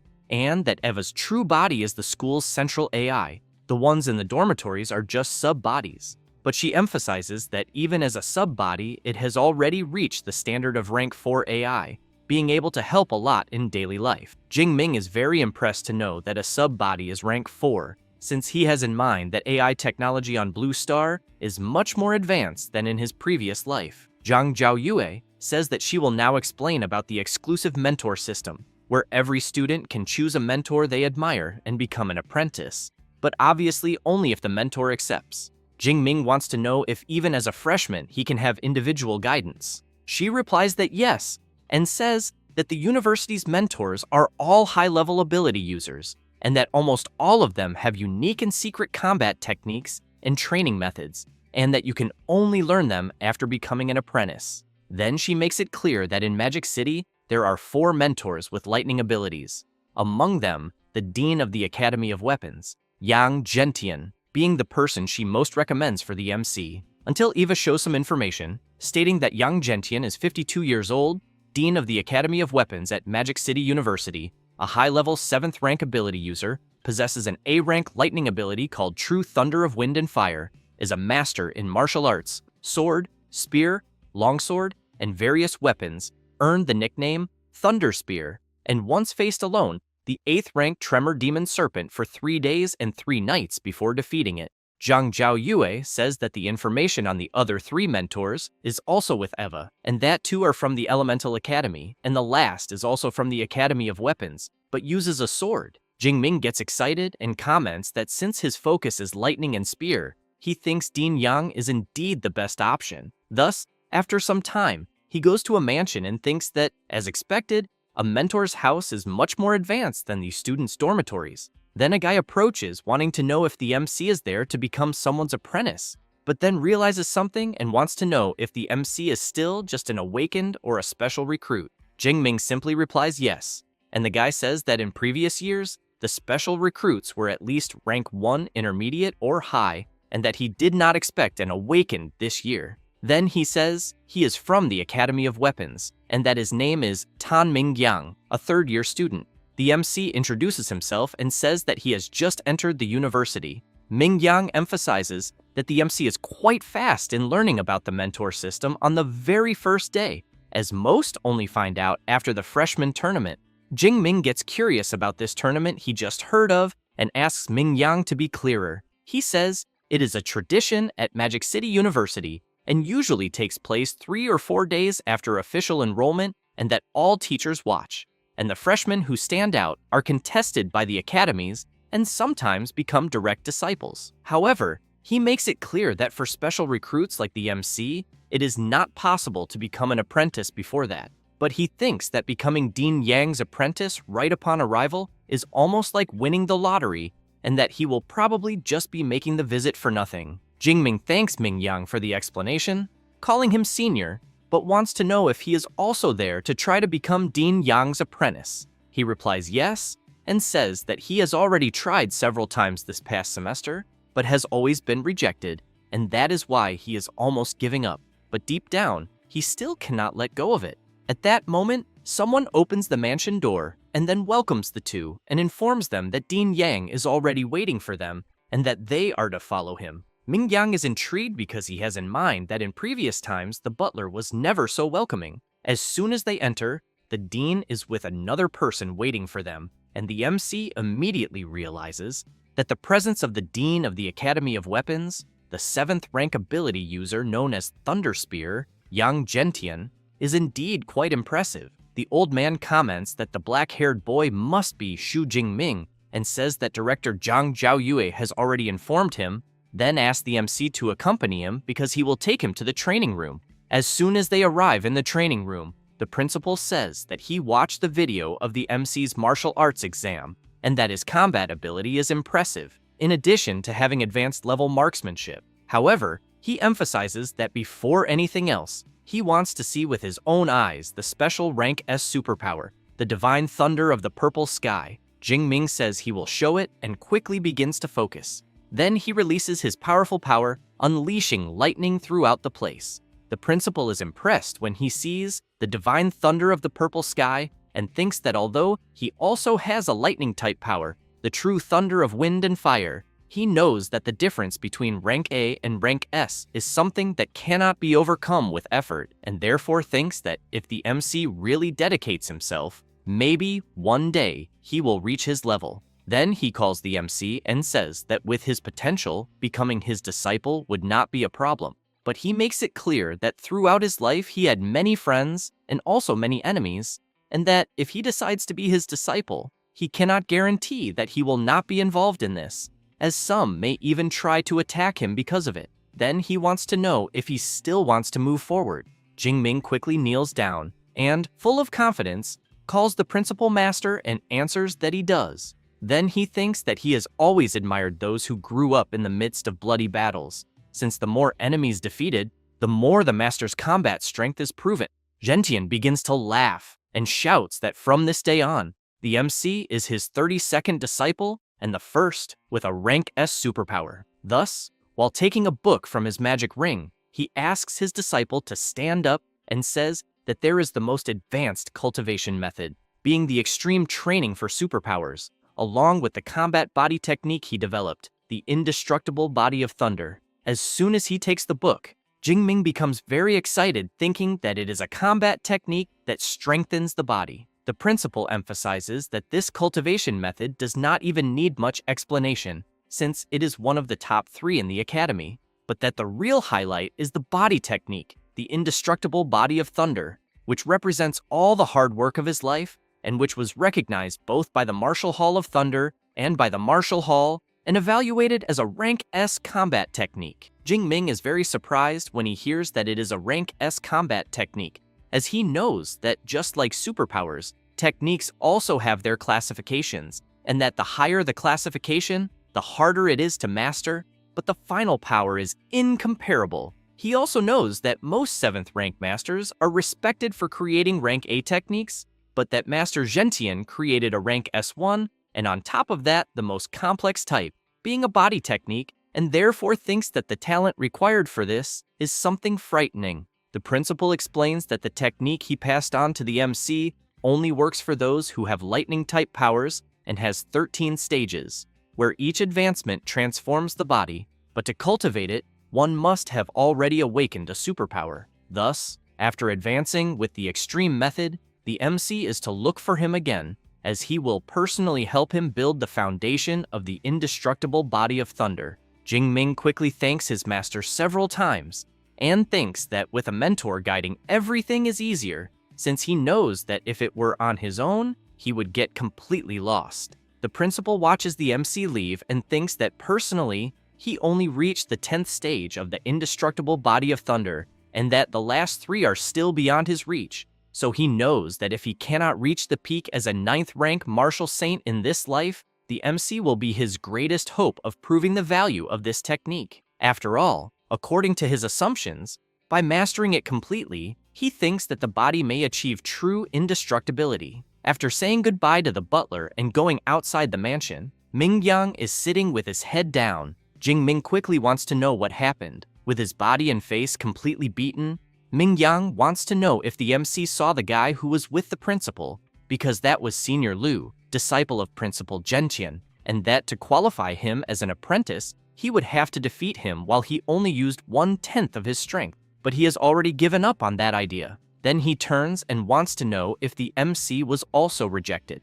because joining Principal Gentian's team is not easy. Jingming says that is not the case and that he passed, now being a disciple of Principal Gentian. Mingyang cannot believe he passed and thinks that he has never heard of anyone being accepted by a mentor of that level before the freshman tournament. Then he stands up and begins to question who the MC is and what he did to be accepted. As soon as Jingming returns to his dormitory, he goes straight to the training room on the 2nd floor and begins his training. While trying to keep focus, he thinks that indeed the cultivation method he is learning is on another level, because the energy he feels at the moment is much greater than with intermediate methods. And as soon as he masters it, he knows he does not want to go step by step, since he will use points and level up directly. Thus, he begins to spend his available points to level up. At the same time, his body begins to release a gust of wind around, and Jingming starts to feel discomfort, grabs his clothes tightly, and a tremendous power is released from his body. The MC breathes a sigh of relief and thinks that he managed to advance to the lower stage. Then he feels the power in his hand and decides to make a small test, releasing a bit of that power. Thus, he clenches his fist tightly and thinks that, as expected from a high-level method, his body and powers became at least 4 or 5 times stronger, and he even thinks that if that violent bear from the exam appeared again, he would not even need a weapon, because his thunder would finish it easily. Then he opens his system panel and thinks that now he understands why all superpower users seek stronger cultivation methods, since if he had used the Abyssal Sea technique, his vitality and spirit would have only increased by 30 or 40 points, but at the moment, he gained almost 100 points at once, being a huge difference. Jingming goes to the table where the book he received from the principal is and keeps thinking that to advance he only spent 300 points, and that it is better to save the rest, since he has to economize to learn new combat techniques. And before the manual, he knows that this indestructible body of thunder technique is even more important than the cultivation method itself. But being a rank S technique, the stronger it becomes, the more points it consumes, and that is why he thinks it will take some time to understand everything. Thus, the next day he goes to the principal's mansion and as soon as he sees the MC, he is very surprised, wanting to know if it was really that fast. Then he laughs and says that he has been teaching at the Magic University for 20 years and has seen many geniuses, and that even the best took quite some time to complete the transformation. And the MC, from the moment he took the manual until now, has not even spent one day. Jingming laughs and says that maybe the only thing he does fast is advancing, because when cultivating his master's indestructible body of thunder, he got stuck right at the foundation forging part. Gentian wants to know if it is true, because he knows that forging the foundation means using the blood of a lightning-type beast as a guide and channeling one's own electric power to strengthen bones and muscles. And how strong the indestructible body of thunder can become depends greatly on the quality of the blood used at the beginning. However, he makes it clear that since he has already advanced, he will help him forge the foundation, then takes from his magic ring and says that high-level electric beasts are too rare, and he had kept the blood essence of a 7th-rank storm bear that he personally defeated. But he emphasizes that he heard from Zhang Zhaoyue that the MC receives a rank S resource per year, so he took the liberty of negotiating with the director and obtained a rank SS resource for him, being the blood essence of an 8th-rank storm dragon. As soon as the principal shows the dragon blood, Jingming stands up and, all excited, makes it clear that because his master did all this, he will repay this gratitude 1,000 times. The principal says that he is happy to see his determination, but that for now, they cannot delay anymore, because they will begin immediately. Thus, they go to the training room on the 2nd floor, and the principal immediately pours the essence into the MC's body. Then he asks him to hold on, because for low-level superpower users, Storm Dragon blood is like poison, and feeling pain will be the most normal thing in the world. That said, he explains that now he will use his true thunder of wind and fire to help him forge the indestructible foundation, and that how much the MC will be able to absorb will depend exclusively on him. Then he applies his technique to Jingming's body, which quickly begins to take effect, helping him create the foundation. However, the MC begins to feel an immense pain never felt before. Meanwhile, a few moments earlier, Senior Lu calls his uncle and wants to know if that day is already the 5th day, because this new disciple is more resilient than they expected. Then he says that he has to admit that in his case he only lasted 2 days and still used the blood essence of an inferior 7th-rank wild beast, but that the MC's performance truly matches the blood essence of this 8th-rank draconic beast. Next, he emphasizes that moreover, combined with a rank S lightning superpower, he is starting to get curious to see this so-called indestructible body of thunder, until they hear a loud scream coming from the 2nd floor training room, and quickly go there wanting to know if the MC managed to forge the foundation. As soon as they open the door, they are surprised to see Jingming releasing an intense power, but they think that this threatening sensation they are feeling is the same as that of a high-level wild beast, and it even sends chills down their spine. However, the MC, completely out of control, charges at Senior Lu, but the principal shouts loudly asking Jingming to wake up, and at that moment, the MC stops advancing. Completely sweaty and confused, he wants to know what just happened to him and why he had such a strong urge to destroy everything around him. Gentian comments that it was probably the influence of the Storm Dragon blood essence, since such a creature is known for being extremely dangerous, and that, as the MC's compatibility and absorption were too high, this ended up generating that side effect. However, the principal asks him not to worry, and explains that as long as he does not have intense emotional fluctuations, there will be no problem, and that, with time and the increase of his strength, these effects will fade away. Jingming looks at his hands and says that it is a relief to know that, but that he does not want to be controlled by emotions and end up doing something he will regret later, until the principal shouts asking him to be excited because the construction was perfect and the absorption rate reached 98%. And that of the more than 20 disciples he trained with the indestructible body, the maximum someone achieved was 92%. And after all these years of records, the MC has just broken the record. Lu is happy, congratulates his junior brother for managing to forge the foundation of the indestructible body of thunder, and then emphasizes that his path in martial arts will be much smoother. The principal tells the MC that the person next to him is his senior brother, Liu Ming, a superpower user at the peak of the 3rd rank, and that if the MC has doubts about training, he can seek him out.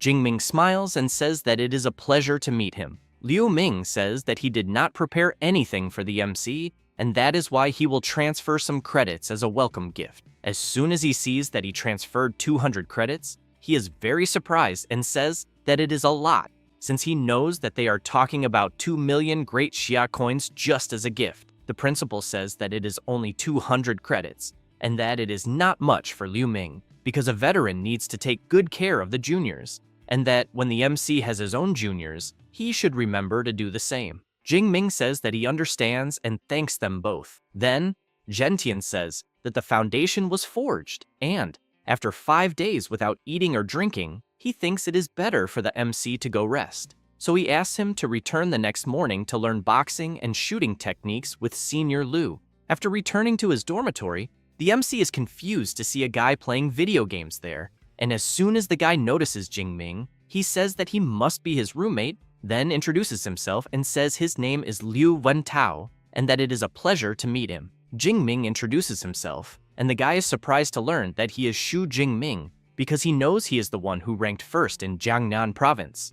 While the MC wants to know if he knows him, Liu Wentao keeps walking back and forth observing Jing Ming and saying that of course he knows him, because his nickname is Know-It-All, and he knows almost all the freshmen of their year, but emphasizes that he did not research the MC, because his arrival caused such a stir that it was impossible not to hear about him, since an unexpected champion from Jiangnan ended up being discovered as his roommate. Then, he pats the MC on the shoulder and wants to know if it is true that he came from Jiangcheng, which is in the middle of nowhere in Jiangnan, and if he also awakened his power during the college entrance exam. Jing Ming thinks that his new roommate is a chatterbox who makes friends easily, but to be honest, he ended up liking it, because he always hated loneliness, both in his current life and in his previous one. Then he begins to remember his past life, where he grew up in an orphanage and was never adopted, never knew what it was to belong somewhere, and that in school it was fine. He made many friends, but the happiest time he kept in his heart was college, the pranks with his roommates, playing video games together, and later he did a master's and doctorate, but then he drank too much at the graduation party and woke up in the world he is in now. But to his surprise, even there he is still an orphan, but with a roommate like Liu Wentao, he thinks that at least he knows he will not feel alone. For his part, Liu Wentao tells the MC that he ranked in the top 20 of Chuan province with a rank A psychic power and chose the Tactics Academy, and that in the future, he wants to lead an army of 1 million soldiers and wipe out all the wild beasts of Blue Star. Jingming asks him to calm down a little and says that he is going to the martial arts hall. Liu Wentao says that he also wants to go because he has never visited the Hall of Magic City University. Thus, after arriving at the Thunder Martial Hall, a branch of the university, the MC's roommate is very impressed with the busy place, since there are several guys with superpowers training there and boasting about having advanced their abilities. Until Eva tells the two that this is the collective training room of the hall, and that it accommodates up to 300 people at the same time, and the entire hall is made of a grade C metal alloy mixed with memory metal, and therefore they can use powers and techniques freely without worrying about damage. Then she also says that if they want, there are individual rooms. Jing Ming says that for now they will stay there. Meanwhile, Liu Wentao is very excited, commenting that it looks like people are competing to see who is the strongest, but the MC thinks that Noisy is him. Liu Wentao asks Eva what the numbered columns they are seeing are for. She says that they are the punching strength challenge columns, with 5 rankings corresponding to skill levels 1 to 5, and then wants to know if the two want to try, because if they get into the top 3,000 in the ranking, they win a reward of 50 credits. He wants to know if doing that will really earn such an easy prize. Then he thinks that the entire university has only about 4,000 students, and therefore he thinks he will try. Eva explains that he just has to swipe his student card on the column for the challenge to begin, but asks for attention, because the punching strength challenge does not allow the use of powers or techniques. He does not want to know, and quickly swipes his card, and a voice announces that student Liu Wentao has started the punching strength challenge. It does not take long for several people to approach to watch him do it, and he, in turn, feels a little embarrassed when he realizes that several people started watching and that he knows he cannot embarrass himself. Then he prepares his punch and soon strikes the column, while the voice announces that his punch strength was 476 kilos, being a great result. He breathes a sigh of relief and thinks that it is good he did not embarrass himself, because he thinks that entering the top 3,000 will not be difficult. But he is completely shocked when he hears that his position is above 100,000 and then wants to know how the hell that is possible, since he knows the university does not even have that many students. Ava explains that this ranking includes the students in the history of Magic City University, which is more than 100 years of records. He gets nervous and says that was a low blow, and that now he understands why everyone was staring at him, because they were just waiting to laugh at his face. The people around burst into laughter when they see that Liu Wentao ranked above 100,000. Jingming tries to comfort him, asking his friend not to take it personally, since his power is psychic and physical strength was never his strong point. Liu Wentao thanks the MC for trying to console him, but wants to know if he will try the challenge too. Jingming takes his card and says that he will try, and as soon as he swipes the card on the column, the machine announces that Xu Jingming has started the punching strength challenge, and more people approach to watch. While the MC stretches his arm, some people comment that apparently the next participant seems to be even weaker than the last, and that they think his punch will be below 400 kilos. Jingming has in mind that he advanced to the first rank, spent 5 days and 5 nights forging the foundation, and achieved the tempered body, so he really wants to see with the punch he is about to throw what the true level of his physical strength is. Thus, he prepares his strike and delivers it with full force to the column. The people watching are quite surprised since it was announced that the MC's punch reached an incredible 4,589 kilograms, achieving the highest recorded strength, breaking the record, and taking first place. People start to question whether they are really seeing and hearing correctly. A girl comments that she heard the top 1,000 on the list are people who can lead an era, so she wants to know how far the MC can go. Her friend emphasizes that this record for the first pillar had lasted for over 10 years, and that's why she needs to record this moment. Liu Wentao gets excited and shouts that the MC just became his idol, and that from that moment on, he will follow him everywhere. Jingming feels embarrassed and asks him not to exaggerate, but thinks the result was even better than expected since the Thunder Tyrant Dragon and he really match, as the boost was immediate. Ava goes to the MC, congratulates him, and points out that he broke the record and 400 points were credited to his student account. Jingming is pleased and asks if breaking the record again would earn him more points. Ava makes it clear that within the same level, it only counts the first time, but he can challenge the other pillars and receive other rewards.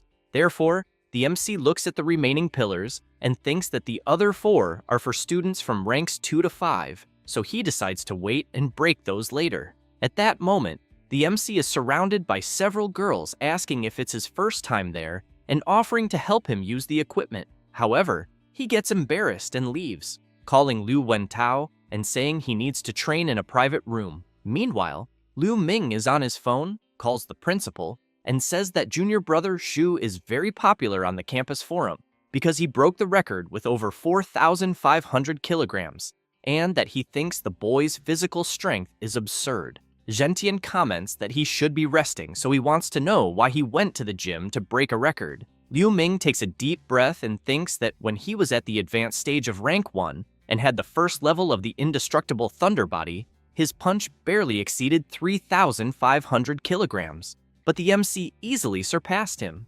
Meanwhile, somewhere else, a guy is looking at his phone, gets furious, and releases a bit of his power, breaking things on the table when he realizes Xu Jingming also went to the Magic City. Furious, he thinks that because of the MC, he lost first place in Jiangnan province and became a laughingstock in Ning'an, but he knows that this time he will regain all the honor that belongs to him. Meanwhile, in the private training room, the MC is thinking that with the indestructible thunder body, he can endure 5 days without eating or sleeping. Then he tries to cut himself with a small knife, but it easily breaks upon contact with his body. He thinks that the physical training he underwent made his skin as resistant as a lower-rank metallic alloy. He also knows that for an ordinary person, it would be like armor against blades, and that, apparently, this rank S body combat technique truly lives up to its name. At that moment, Liu Wentao calls the MC and says that the news of him breaking the record is blowing up on the forum, and that a lot of people want to challenge him. Jing Ming gets excited and comments that apparently the university's martial spirit is really strong. Liu Wentao starts to get nervous and asks the MC to leave things to him because he will deal with those arrogant people. Jing Ming tells him to forget it, because it's not worth the effort, and emphasizes that he needs to go to the combat technique library and that he should return to the dormitory. After arriving at the combat technique library, as soon as he tries to enter, a barrier stops him. Then he is impressed and thinks he heard that the library is protected by a vice director with spatial ability, and apparently, it seems true, because with that level of security, he believes not even a rank 9 martial saint could steal anything from there. Then, he swipes his student card, and as soon as he enters, some girls appear, welcome him, and ask if he will need anything. Jing Ming wants to know if they know him. One of them explains that students with S access can consult all the techniques in the library and that they received the notice as soon as his card was scanned. Then she thinks that rank S means unlimited potential, someone who has everything to become at least a grandmaster, and therefore, she believes she must get along very well with him. Jing Ming says he understands and says he wants to see combat techniques with electrical affinity, so he wants to know which floor they are on. She says that rank B techniques and below are on the 2nd and 3rd floors, and the more advanced ones are on the 4th floor, and that he can enter by swiping his card. Thus, she shows the direction to the MC, who soon thanks her. After arriving where he wants, Eva says that after he chooses the combat technique online, they will bring him the original manual, and that original manuals of rank B or above are valuable, so she asks the MC to handle them with great care. Jing Ming asks to show all electrical techniques from rank B and above. Eva immediately shows several abilities, and one of them is the Great Call of the Celestial Thunder of rank SS, which creates a storm domain up to 80 kilometers in diameter, but requires superior rank B electrical ability and being at least rank 5. The other ability is the Wrath of the God of Thunder of rank SS, which summons a divine lightning of punishment with colossal power, and also requires superior rank B electrical ability and being at least rank 4. Jing Ming is very impressed with the high rank techniques and realizes that the library there is truly on another level, but he wants to know if he can really look at all that for free. However, he comments that he still has skill and rank limitations since he knows he can only learn rank A techniques at the moment. Then he reflects on attack, defense, movement, support, and body reinforcement, since there are many rank A technique options. However, he knows that it's a good thing he has a good teacher, otherwise it would be difficult to choose. Thus, he takes a paper and remembers that he had already been given some recommendations before, and that this will save him time. Then he walks around looking for the abilities that make the most sense. After observing for a while, he says he will go with 4, the Thunder Spear, which concentrates lightning in the shape of a spear that can be thrown, the Chain Thunder Spear, which hits several vital points with an electric spear accumulating energy in the enemy that explodes at the end of the technique, the Thunder Step ability, which uses an electric burst to move a certain distance, and finally, the Thunder Prison ability, which creates an electric prison that prevents the enemy from moving. Then the MC thinks that the Thunder Spear is for ranged attacks, the Chain Spear for heavy offense, the Thunder Step for mobility, and the Prison for control, and that with these 4 techniques and the indestructible Thunder Body, he will be practically without weaknesses. Eva says that the 4 techniques the MC chose have an average learning time of up to 6 months to reach the initial stage, so she recommends that he combine them with lower-level techniques. He says it's not necessary, that it's already great this way. It doesn't take long for the teacher to arrive with the techniques the MC chose. As soon as she places the ability manuals on the table, Jing Ming thinks that on the market, rank C or B techniques are worth millions, and rank A ones are priceless. But at that moment, he has 4 at once, a true luxury. Thus, he prepares to start learning and reflects that the depth and impact of the techniques there are impressive, since they cannot be compared to copies, as only the original manual allows this type of learning. So, he wastes no time and starts reading. Time passes, and he realizes how difficult things are. but he gets excited with some discoveries he makes. Until, after a few hours, he takes a deep breath and thinks that he has finally read everything and asks his system to allocate the points. Thus, he allocates 200 skill points to the Thunder Spear, learned up to the beginner level, 200 points to the Chain Spear, 200 points to the Thunder Step, and finally, another 200 points to the Thunder Prison. Then he opens his status window and sees all his current information and abilities. After that, he clenches his fist tightly and thinks about the combat techniques he obtained, wondering who will be the first unlucky one to taste them all. After some time, Jingming returns to the dormitory, and Liu Wentao comments that Eva just informed him that the freshman assembly will be the next day at 9 in the morning in Training Field 1, and that they created a large group for freshmen, so he thinks the MC should join as well. Then he wants to know which levels of combat techniques he chose. Jingming says they were just 4 rank A combat techniques. His roommate is shocked thinking about the 4 rank A abilities, since he knows it would normally take until the 2nd or 3rd year to master them all, and that this is typical of the MC, always straying from the common path.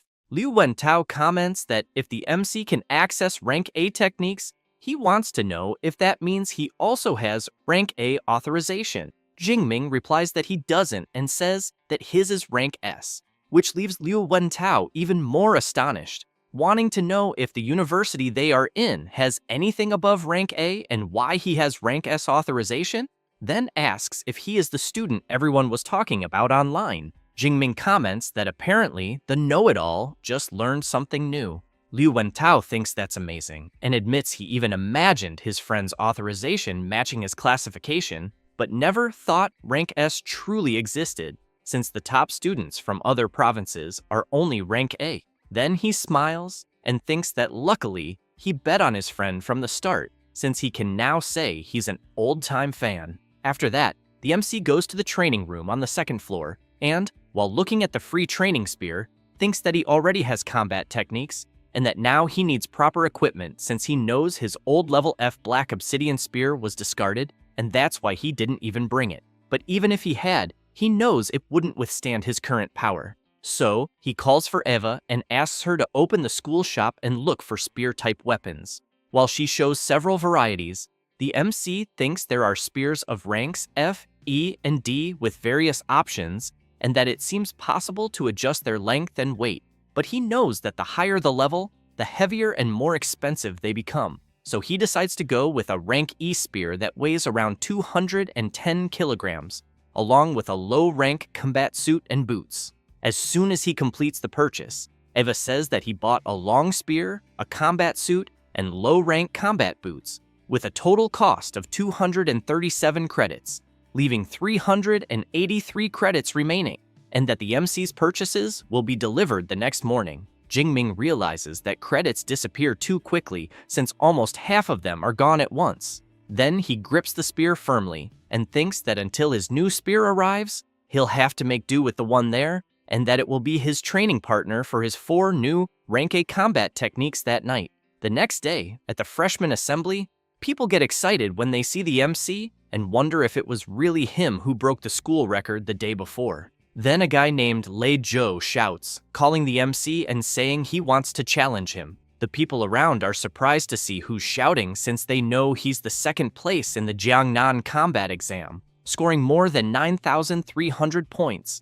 And they've also heard that he comes from a wealthy family and that both his parents are 4th rank awakened. Jingming apologizes to Lei Zhou and says he's not at all interested in his challenge. He approaches and asks the MC not to refuse so quickly, then says that, as far as he remembers, the MC's aunt works with rare and exotic plants. Then he gets even closer and makes it clear that his family is her biggest buyer and that they still owe a good amount, so he thinks that if the payment is delayed, the MC's aunt's family might have problems. Jingming becomes serious and wants to know if he is really threatening him. Lei Zhou quickly jumps back and, quite worried, wonders why the MC suddenly seemed like a wild beast ready to attack, but replies that he wouldn't call it a threat, but rather a friendly reminder. Jingming gives in to Lei Zhou's provocation and asks for the time and place. He replies that it will be within the next 7 days at noon in Battle Arena 3. The people around are surprised since apparently the first place will fight against the second,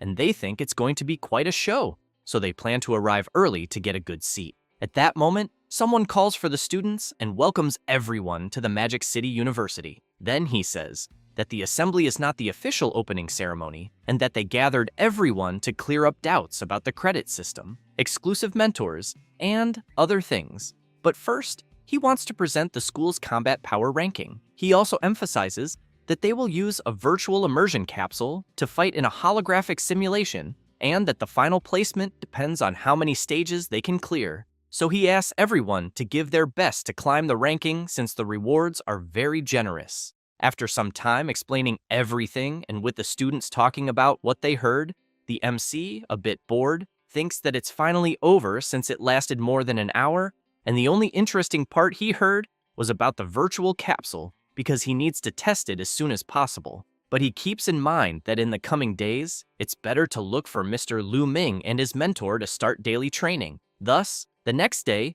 he starts new training with Liu Ming and also with Principal Gentian. He follows his training rigorously for a few days until, 7 days later, Liu Ming, quite impressed, wants to know if the MC has really reached the intermediate level of the first rank and how long it's been. Jingming replies that it was just luck. But he knows he waited a few days on purpose since it only took 386 skill points to advance from the initial to the intermediate level, and he thinks that if he hadn't waited, he probably would have scared his mentor. Liu Ming wants to know if the MC has a duel with another freshman at noon. Jingming replies that yes, and he's ready. Liu Ming smiles awkwardly and says he will hold 3 minutes of silence for his opponent and that he's going with the MC because he wants to see with his own eyes how strong his junior brother really is when he fights seriously. After a while, as the time approaches, Lei Zhou is already in Arena 3 waiting for the MC. Some people nearby, and a blue-haired guy,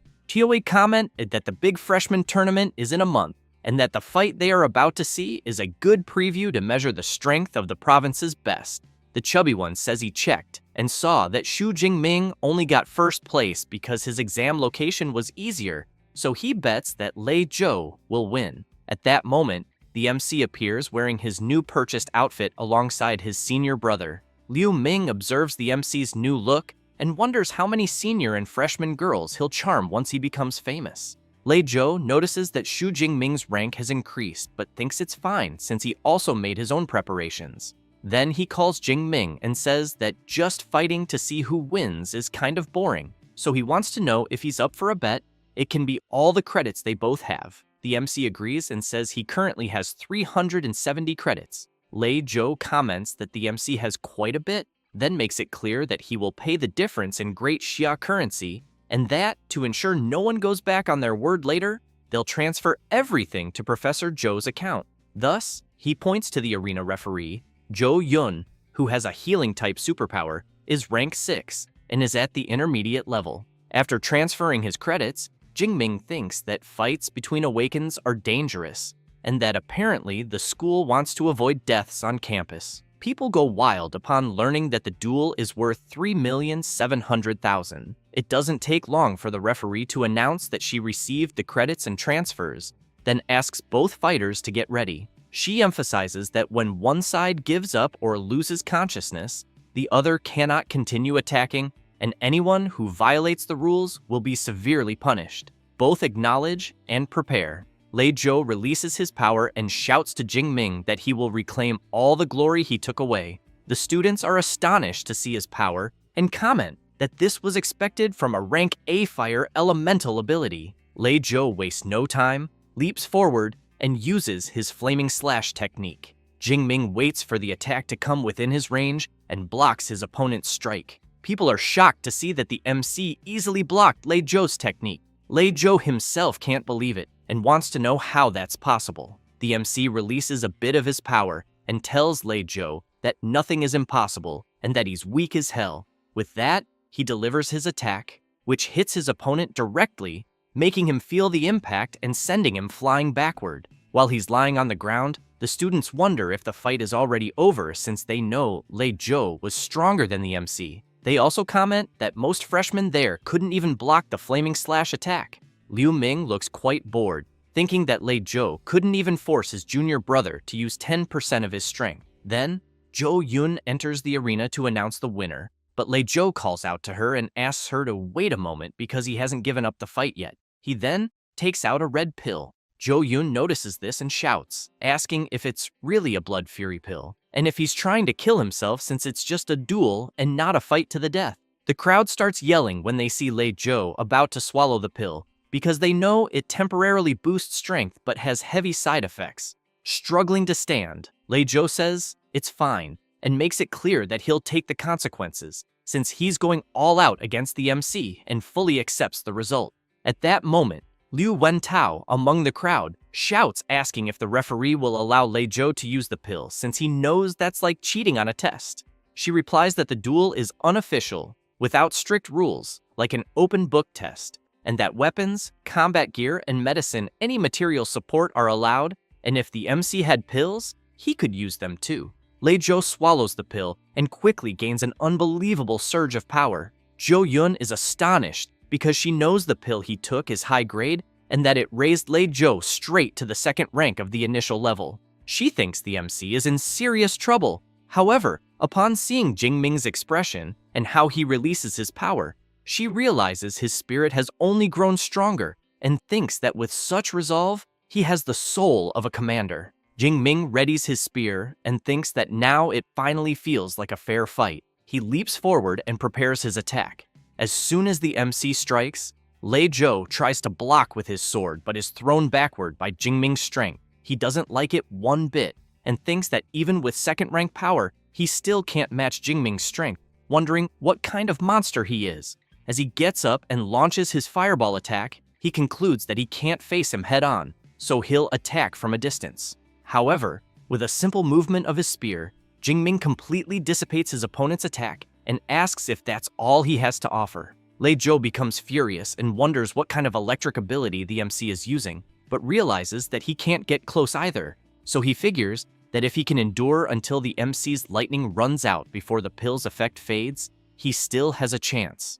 Thus, he tries once again with his multiple fireball attack, but the MC doesn't stay still either and launches one of his electric abilities, which grazes Lei Zhou, but is enough to make him worried, wondering if the MC also has long-range attacks. However, he soon realizes there's electric energy above his head and shouts to know what the hell is happening. Jingming activates his thunder prison, and as soon as Lei Zhou is trapped, he wants to know if it's a restraining technique. Then he tries to use his flame barrier to break free from the electric prison and, while intensifying his ability even more, makes it clear to the MC that he knows he can't get out, but the MC won't get in either. However, Jingming, with a completely sinister aura, wants to know how many thrusts his opponent's fire barrier can withstand. Thus, he jumps up and uses his chain thunder spear technique, easily breaking Lei Zhou's fire barrier. Lei Zhou, seeing the MC's attacks coming his way, thinks that if he gets hit, he will definitely die. Terrified and with his eyes closed, he screams that he gives up, and as soon as he opens his eyes, he sees the tip of a spear right in front of his face. Jingming gives a strong flick to his spear and impales Lei Zhou in a non-vital spot. As soon as he withdraws the spear, Zhou Yun announces that the winner of the fight is Xu Jingming. People comment that it was a crushing victory and that the MC used 4 combat techniques in just 4 or 5 seconds, and the transitions between them were so smooth that they think no freshman should be capable of something like that. The students keep talking about the fight, and one of them comments that Jingming's techniques seemed really powerful and bets that each of them is at least rank B. Liu Ming hears that, takes a deep breath, and thinks they're underestimating his junior brother since he knows those are 4 rank A combat techniques and that he was quite bold to choose them. But he knows the most absurd thing is that he can already use all of them in real combat. Then he reflects that, in his time, he only had the courage to choose 1 rank A technique, the instant lightning, and even then, it took him 4 months to master it. So he knows having a junior brother like the MC is a lot of pressure. At that moment, Lei Zhou calls for the MC, thanks him for holding back and sparing his life, then says that the credits and money are all his, and that he will also make the payment to his aunt within the deadline. Jo Yun tells the MC that 50 credits and 3,200,000 Great Xia coins have been deposited into his student account. He, in turn, thinks that dueling is quite a fast way to make money. Liu Wentao shows up shouting that his friend did great and that he's rich now, then asks if the MC wants to go out at night to relax. Jing Ming replies that it's better not to, since he has training with his senior brother later. But Liu Ming says he thinks the MC can go since the balance between training and rest is the secret to longevity, and that the MC has been working too hard lately, so he believes he should relax a bit. Jing Ming smiles and says he'll follow his senior brother's advice then. Liu Wentao is surprised to see a rank A superpower user with the true Jade Thunder ability, the famous Liu Ming, vice president of the Grey Society. Then he comments that seeing him in person, he has much more presence than in the photos. After leaving the arena, the MC's friend says it's set for the night since he'll handle the program. Jing Ming becomes intrigued by this talk of a program and immediately asks his friend to be clearer. Liu Wentao explains that it's a program the MC simply can't miss when entering the university, a social event between the male and female dorms. After that, night falls and the event serves a delicious banquet. The MC's friend says that he became super popular and that he posted an invitation for the gathering on the campus forum, then asks Jing Ming to guess how many people signed up. He replies that he doesn't know, so Liu Wentao says it was over 100 and that he almost went crazy trying to choose a partner among so many people. Jing Ming comments that his friend really gets excited about this kind of thing, but that he's quite curious to know who he chose. Liu Wentao laughs and says he'll keep it a secret, telling him he'll find out soon. Then a girl arrives, and the MC's friend asks her to come closer. She greets everyone and introduces herself, saying her name is Qi Dongxia. Her roommate also introduces herself, saying she's her friend, and her name is Song Qiu-yun. Liu Wentao says that Qi Dongxia has a rank A beast-type reinforcement ability, and that Song Qiu-yun is a rank A user of natural light-type ability at the advanced stage of the first rank, and that she even got the highest score on the Sichuan State Entrance Exam. The MC smiles and introduces himself. Song Qiu-yun is surprised to learn that he's the famous Xu Jingming, and immediately asks if he's up for a friendly fight. Qi Dongxia feels embarrassed, calls her friend, and asks her to stop being a fight addict since it's a date. She looks confused and says she thought she was going to spar with student Jingming. The MC laughs, asks them to sit, and explains it was just a misunderstanding. Liu Wentao agrees and emphasizes that tonight is only for having fun, that they'll eat first and then stroll around the commercial street. As soon as they finish eating, they go to the center of Magic City, to Huaihai Commercial Street. Everyone is impressed to see how lively the place is. Then, they pass by a store with stylish and modern clothes. They also see a weapon shop, and the MC thinks that it's no wonder it's one of the biggest commercial centers in the country, since the armors, weapons, and pills are far more complete than in Jiangcheng. They stop to eat some snacks, and afterward, the girls start doing some shopping and soon hand their shopping bags to the MC, who just watches them. He notices that they've already spent several million that night and thinks that Song Qiu-yun seems quite modest in her way of dressing, but didn't expect her to be so wealthy. Liu Wentao wants to know if his friend didn't know since she's famous for being rich and for having a very powerful family. At that moment, Qi Dongxia shouts asking if they can carry just a few more bags.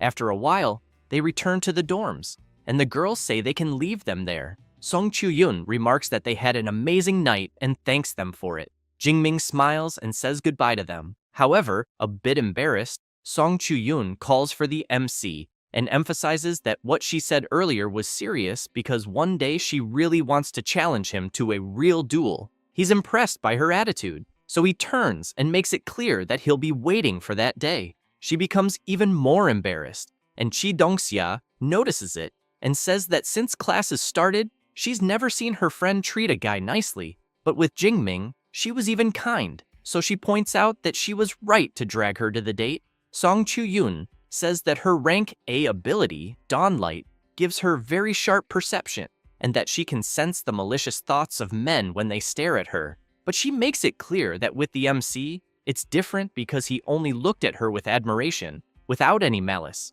Qi Dongxia thinks it seems her friend's heart has started to beat differently. As they walk, Liu Wentao takes a deep breath and says that going out for a walk once in a while is actually nice. Jingming agrees, but still thinking about Song Chu-yun, he comments about the advanced stage of the first rank she's in, and that he still has to work hard to get there. With that, 15 days pass, and after a lot of training, the MC says that he thinks the time has come to advance again, so he calls his system and asks it to distribute the points. As his power overflows through his body, the system notifies that 456 skill points were spent, and that the MC advanced from the intermediate to the advanced stage of the first rank. Then the system notifies that he spent another 354 skill points, and that now his indestructible thunder body is at level 2. Jingming takes a deep breath and thinks that, as always, leveling up improved his overall strength, and that the second level of body strengthening still focuses on bones and muscles. But he keeps in mind that according to the book in front of him, if he manages to reach the third level, he will unlock a special state called the Extreme Thunder State, gaining an absurd increase in strength and speed for a short period of time. Then he opens his status window and thinks that he's quite excited about the Extreme Thunder State, but knows it's a shame that his skill points are almost gone. So he considers that it might be time to ask the professor for permission and go to the Wild Zone to hunt some beasts and gather more points.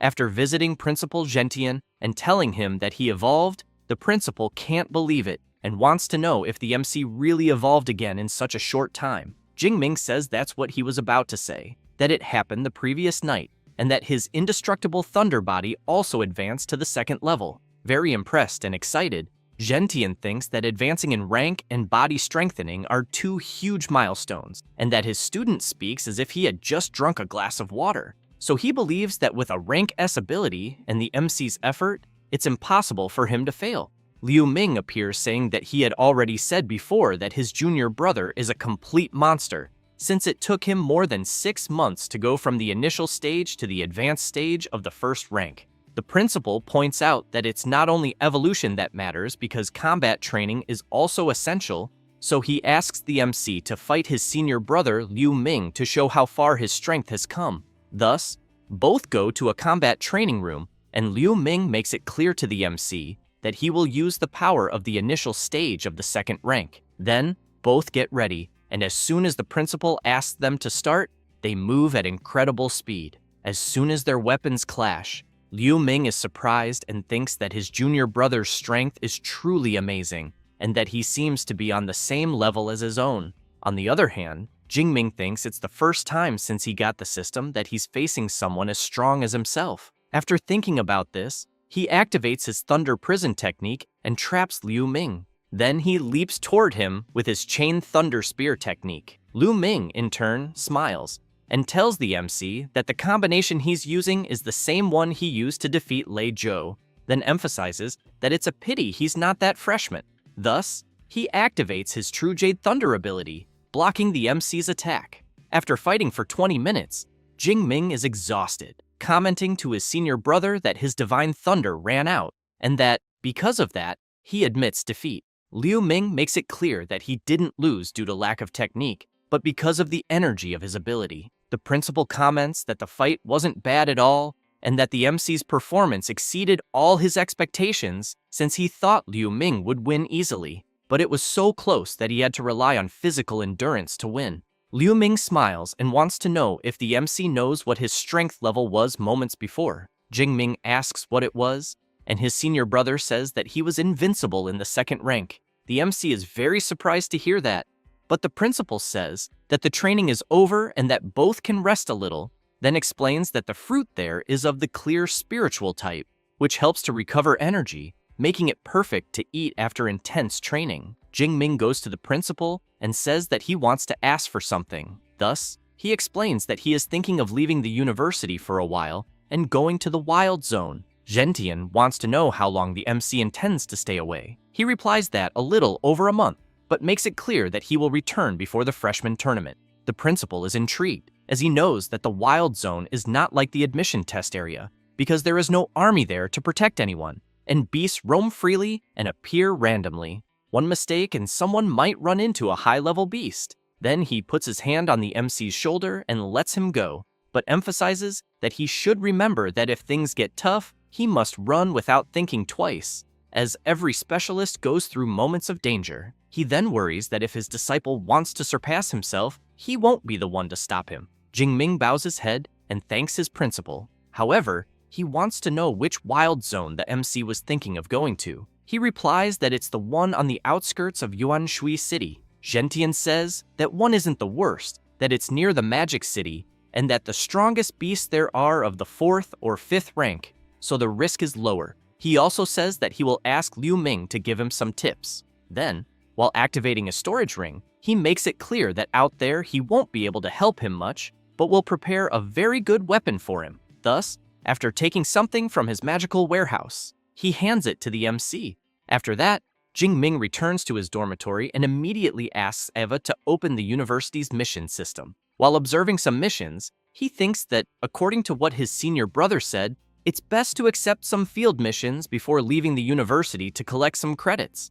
After checking the missions, he knows they involve collecting beast materials, rare herbs, hunting fugitives, and military campaigns. He concludes that the missions that give the most credits always involve combat, and that it's basically throwing students into the fire. He also concludes that now he understands better why they say that the best students of the Magic City University are not on campus but outside, and therefore he thinks he will take 1 rank A mission and 3 rank B ones. Thus, after accepting the missions and preparing for them, he says that he can't keep delaying. As soon as he arrives at the supply base in Yuanshui City, he sees that the place is quite busy, but on the other hand, he feels quite excited, and as soon as he enters a place, a woman approaches him, welcomes him, and asks how she can help. Jingming says that he wants to register as an adventurer, but thinks that to enter the Wild Zone, he first needs to register as a nationally recognized adventurer. As soon as she takes the MC's card, she is very surprised to see that he is a student from Magic City University, as it's quite rare to see a first-rank person going to the Wild Zone. Then she says it will take a little while to prepare his ID, so she suggests that he can go rest a bit. As soon as the MC turns to go wait somewhere for his ID to be ready, he hears some euphoric people shouting that the goddess Jiang Chuyi is there. This is Jiang Chuyi, a second-year student at Magic City University. As she walks through the place with her guards, people comment that it seems like she will record more content in the Wild Zone. Jingming wonders if she is from the same university as him, as he thought she was as beautiful as Song Chu-yun. At that moment, the woman arrives with the MC's ID and also gives him a smartwatch with satellite, then explains that it already comes with the Wild Zone map and shows the beast movements and the danger level of each area. While the MC is talking to her, someone from afar is lurking, watching, and as soon as the woman walks away, the guy approaches Jingming and wants to know if it's his first time in the Wild Zone, because if he doesn't have pills, he suggests that he shouldn't even think about entering. Then he asks if he wants to buy some. Jingming asks the price. The guy opens his coat and says that first-grade healing pills are 20,000 each, and first-grade antidotes are 15,000, but emphasizes that second-grade ones are better, though more expensive, costing around 30 to 40,000 each. Jingming wants to know if that's really the price because he didn't find it that expensive. The seller laughs and says that apparently the MC has good taste, then makes it clear that the pills he sells there are known for being good and cheap. However, Jingming knows that first-grade pills usually cost 30 to 40,000, so he realizes something is wrong, guessing it's a scam, and that the seller must trick rookies who seem clueless. The guy quickly asks how many the MC wants. Jingming laughs and asks if the seller has already fooled many beginners with that cheap talk. The man doesn't like it and asks if the boy noticed from the beginning and was just mocking him. Jingming asks what he thinks. The seller gets serious and makes it clear to the MC that it's the first time anyone has dared to mess with him there at the supply base, until a girl shouts calling Zhao Chunlin and wants to know if he's trying to scam another rookie there. The seller gets embarrassed when he sees it's Wang Qian, but tells the MC that he got lucky this time. Then he warns that it's better if he doesn't leave the base for the next few days. People around notice the commotion, and a girl comments that things got bad for the MC because he messed with Zhao Chunlin. Another person says they heard that he's already in the intermediate stage of the second rank, and that the MC seems to still be in the advanced stage of the first rank, having no chance. Wang Qian tells Jingming that Zhao Chunlin doesn't forget easily, so she suggests he stay in the base for a while. Jingming thanks her for the warning, but wants to know if no one does anything about someone who deceives others like that. She says that Zhao Chunlin has ties with the black market, so she thinks no one is crazy enough to go against him. Then she emphasizes that if the MC wants to buy something, he should do so in official stores, and remember not to leave the base for a while. Jingming thinks she was kind to warn him, but keeps in mind that first he will buy everything he needs for the month he'll spend outside, such as healing pills, antidotes, fury pills, and many other things. Thus, he wastes no time and goes after everything he needs. And as soon as he finishes preparing his things, he leaves the base and immediately runs into Zhao Chunlin, who makes it clear to the MC that he had warned him not to leave the base, and that even so, he had the audacity to show up outside. Jingming smiles and asks what he wants. While cracking his knuckles, Zhao Chunlin replies that the MC embarrassed him, and that because of that, he's going to break his legs and leave him in a wheelchair for the rest of his life. At that moment, Wang Qian appears shouting, saying that she had warned the MC not to leave the base. Her friend tries to stop her, saying it's good for the boy to learn a lesson so he'll stop acting on impulse. While Zhao Chunlin activates his metallic skin superpower, covering his entire body, he makes it clear that if he can't teach a rookie a lesson, how will he manage to assert himself? Then he states that with his metallic skin and D-rank combat suit, he's sure the MC's strength won't even scratch his defense. Jingming begins to unleash his power and tells Zhao Chunlin to shut the fuck up. The seller can't believe the boy's courage, but the MC, not wanting to waste time, uses his Thunder Step ability and delivers a powerful strike, and unable to react, the enemy is brutally hit and thrown far away, crashing into a wall. People can't believe what they see, and Jingming just turns around and walks away. Everyone watches the MC in shock, wanting to know who he is and how Zhao Chunlin was defeated with a single blow. Wang Qian, very impressed, wants to know how he did that, because she couldn't see it either. Her friend says it was a spinning kick and that Zhao Chunlin's hip was completely destroyed, thinking that even if he survives, he'll end up in a wheelchair. Then, she points out that it's no wonder the MC is from the Magic City Superpower University, being someone strong and merciless. Wang Qian wants to know how her friend knows all that. The blonde says it's because of the outfit the MC is wearing, since she's only seen that type on students from there, and thinks it must be exclusive to their equipment department.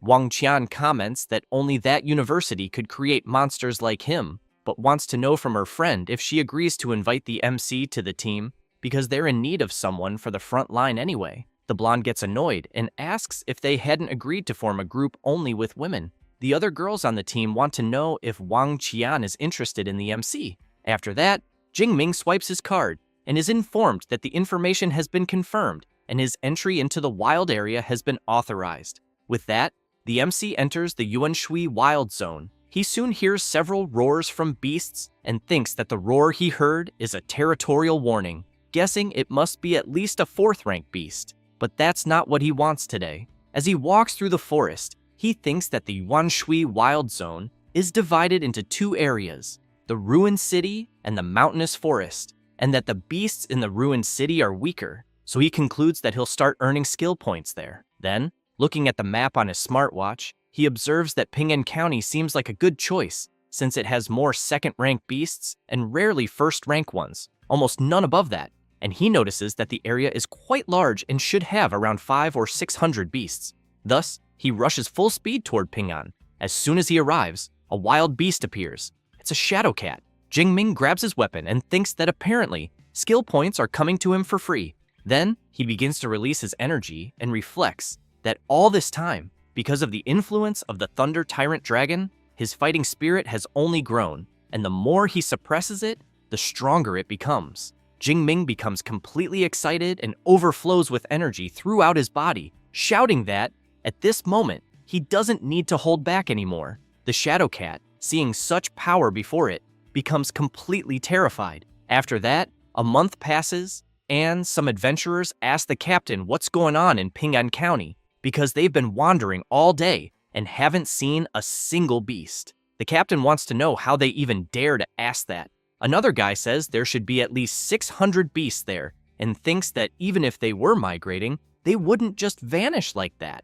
Then a sharp-clawed tiger comes out of the alley, The captain and his subordinates get excited because they finally found a beast. However, an electric attack is launched, and as soon as it hits the tiger, it completely destroys it, causing a huge explosion at the site. One of the adventurers wants to know what the hell is going on, and if, by any chance, it's some new laser weapon. The captain replies that it's not because he knows laser weapons are faster, and thinks that what they saw looked like a lightning combat technique. Then he orders everyone to get out of there, because he fears there's probably someone very strong dominating the area and that the attack they saw was a warning. As they run away, one of them comments that now it makes sense why there are no beasts left because they were probably all killed by this lightning expert.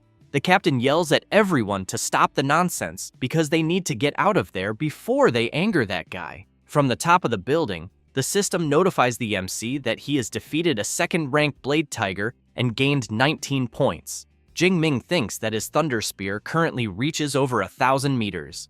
And as soon as he opens his status window, he realizes that in 1 month he earned more than 8,000 points, advanced from the advanced stage of the first rank to the advanced stage of the second rank, and that his indestructible Thunder Body reached the third stage, besides having improved several rank A techniques to the intermediate level. Then he wonders if anyone else could have achieved such a feat. After that, he thinks that he's already done what he needed to do there, and that the next day, he'll return to the supply base and then go deeper into the jungle. As soon as he arrives at the Yuanshui supply base, people are astonished to see him and want to know where the MC got the huge tactical backpack and if by any chance, he's carrying a rhino's body in it. Jing-Ming knows that it's a good thing he bought the reinforced version of the backpack. Otherwise, he thinks it wouldn't even fit half of the more than 400 kilos of beast materials in it. Thus, he goes straight to the base hall, and the clerk asks him to put the items on the scale. As soon as he opens the bag and places everything on the floor, he says that they're materials from second-ranked beasts and that they weigh more than 400 kilos. The woman can't believe the amount of stuff he brought. Then she notices that there are blade tiger tendons, horns, and many other valuable things. Feeling a bit awkward, she asks the MC to wait a moment because it's a lot and she needs to call more people to help with the inventory. It doesn't take long before a man shows up, introducing himself as Zhao Yi, the supervisor of the acquisition department. Jing-Ming shakes his hand and introduces himself as well. Zhao Yi comments that the MC is quite promising since hunting all that at his age is very impressive, but emphasizes that he'll call the team to count the materials and therefore asks if the MC can accompany him for a moment. Thus, while the acquisition team inventories the materials, they go to a more private place, and Zhao Yi gives the MC a platinum member card from the base, explaining that the card grants a 5% discount on purchases. But he thinks that a young second rank with such potential as the boy in front of him is someone he needs to maintain good relations with. Jing-Ming thanks the supervisor, until one of the employees shows up calling Zhao Yi and informing him that the count has been completed, totaling 90 pieces from second-ranked beasts in the advanced stage, 107 in the intermediate, and 221 in the initial stage. The supervisor is quite surprised, wondering if the boy wiped out an entire nest. Thus, Zhao Yi informs that the total value came to almost 25 million, but they'll round it up. Jing-Ming feels happy and thanks him. It doesn't take long before a message arrives informing him that 25 million has been deposited into the MC's bank account and that he now has a new balance of 29 million. Jing-Ming thinks that now he can truly say he's become rich. Then the MC says goodbye to the supervisor and comments that he'll soon bring more materials. He asks the MC to take his card and call him when he has time. As Jing-Ming leaves, Zhao Yi thinks that the boy will go very far. Then he notices his phone ringing, and when he sees it's Zhao Chunlin, he answers and wants to know what he wants. Furious, Zhao Chunlin yells, saying that he saw who attacked him at the base and that the supervisor needs to avenge him. Zhao Yi wants to know if it's the second-ranked boy he mentioned and how he plans to take revenge. Zhao Chunlin yells, asking the supervisor to send the Shark and Tiger Squad because he wants to see the MC beg to die. Zhao Yi replies that fine, the squad is under his command, but makes it clear that after this, he shouldn't call again. Zhao Chunlin tells the supervisor to relax because as soon as it's done, he'll leave the city of Yuanshui. After hanging up the call, the supervisor starts wondering why he feels strange and if perhaps he's overthinking it. since he knows that the Shark and Tiger Squad is elite and that all its members are second rank, believing that taking down someone at the advanced level of the second rank shouldn't be a problem. Meanwhile, the MC sneezes and wonders if someone is mentioning him in a conversation. Zhao Yi, after going to his office, calls Supervisor Wang and says that he has just discovered a very impressive superpower user named Xu Jingming, and that he brought in more goods alone than a dozen squads combined. This is the head of the base, Supervisor Wang Chuang, who replies that he will take a look at Xu Jingming's record.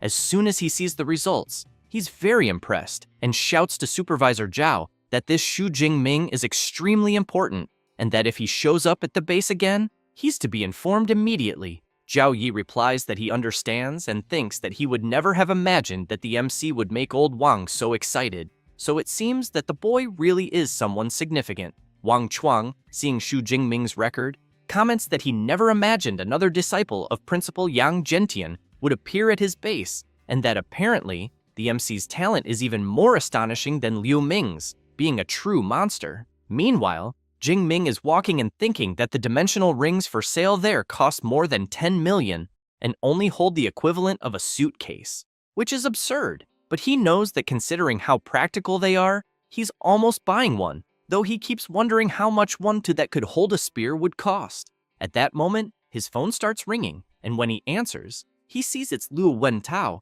asking when he'll return to campus. Jingming says he might come back in about 2 weeks but wants to know if something happened. However, while talking on the phone, a group led by Zhao Chunlin is lurking, watching the MC from a distance. The seller says that the boy ahead is the one they're looking for, so he tells the squad to break his legs and bring him. Liu Wentao tells the MC that during the time he was away, a new student joined the university and that the guy is very arrogant. However, the MC senses something strange, and his friend wants to know what happened. Jingming replies that it's nothing and asks Liu Wentao to continue telling the news.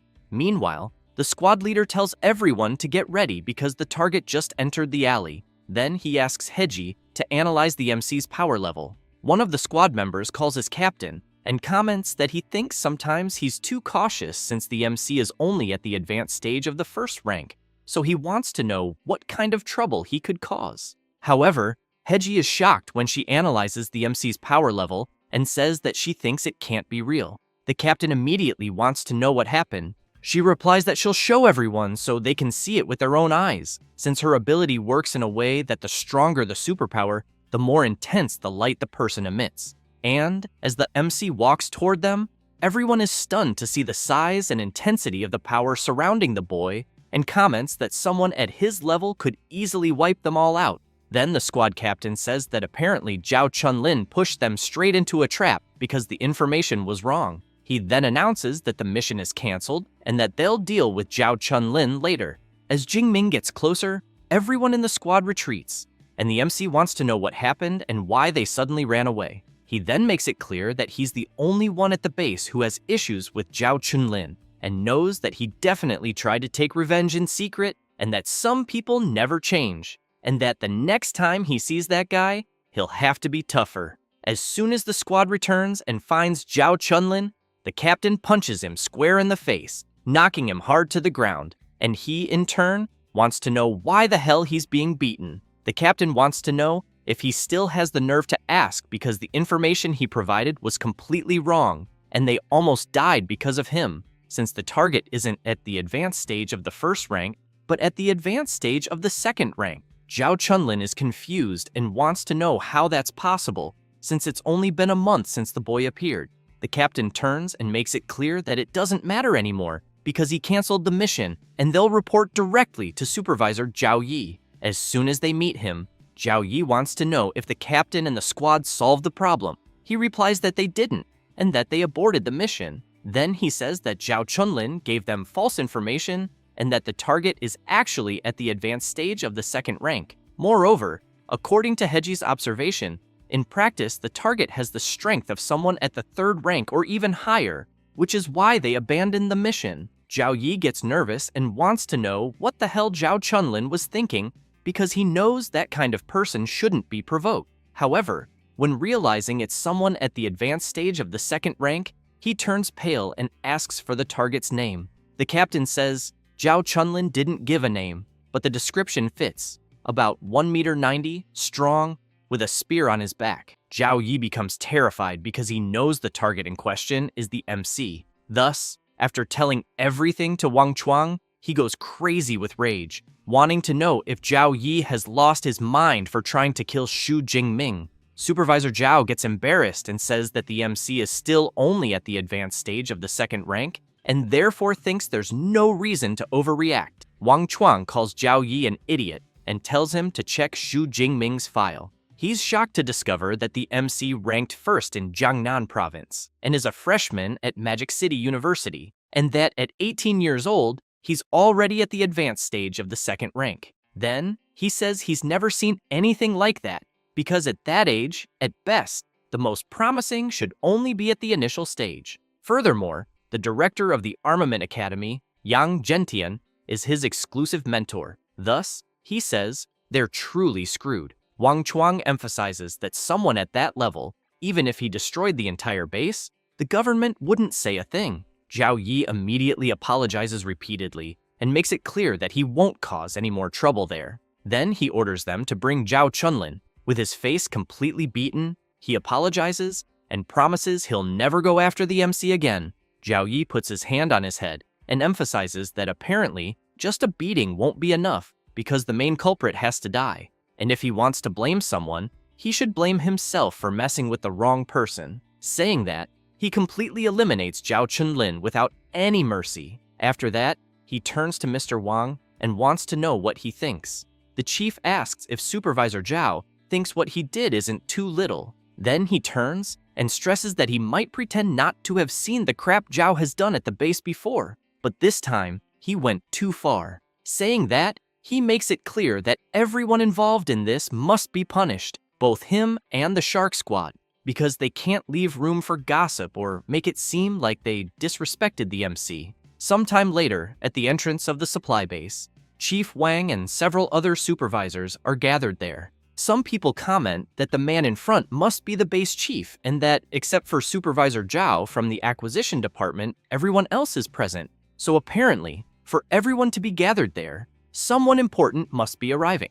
Then the blonde looks to the side and asks Wang Qian if that isn't the boy from Magic City University. It's the MC, who is quite surprised to see so many people watching him. Mr. Wang immediately approaches him and says that he's glad he returned, then introduces himself and explains that he's the head of the base. Wang Qian is very surprised to realize that all the supervisors are gathered there to personally welcome the MC. The blonde emphasizes that she thinks this boy is not just a simple student. Wang Chuang says that he heard what Zhao Chunlin did to him, then makes it clear that the base takes full responsibility. He also says that Zhao Chunlin was executed on the spot and that the others involved have already been punished, promising that they will spend the rest of their lives in prison. And, as a way of apologizing, the base has prepared a special gift for him. Jingming thinks that it's no wonder Mr. Wang is the chief since he handled everything so quickly. Thus, Wang Chuang shows the black member credential of the base, the highest level, and from that moment on,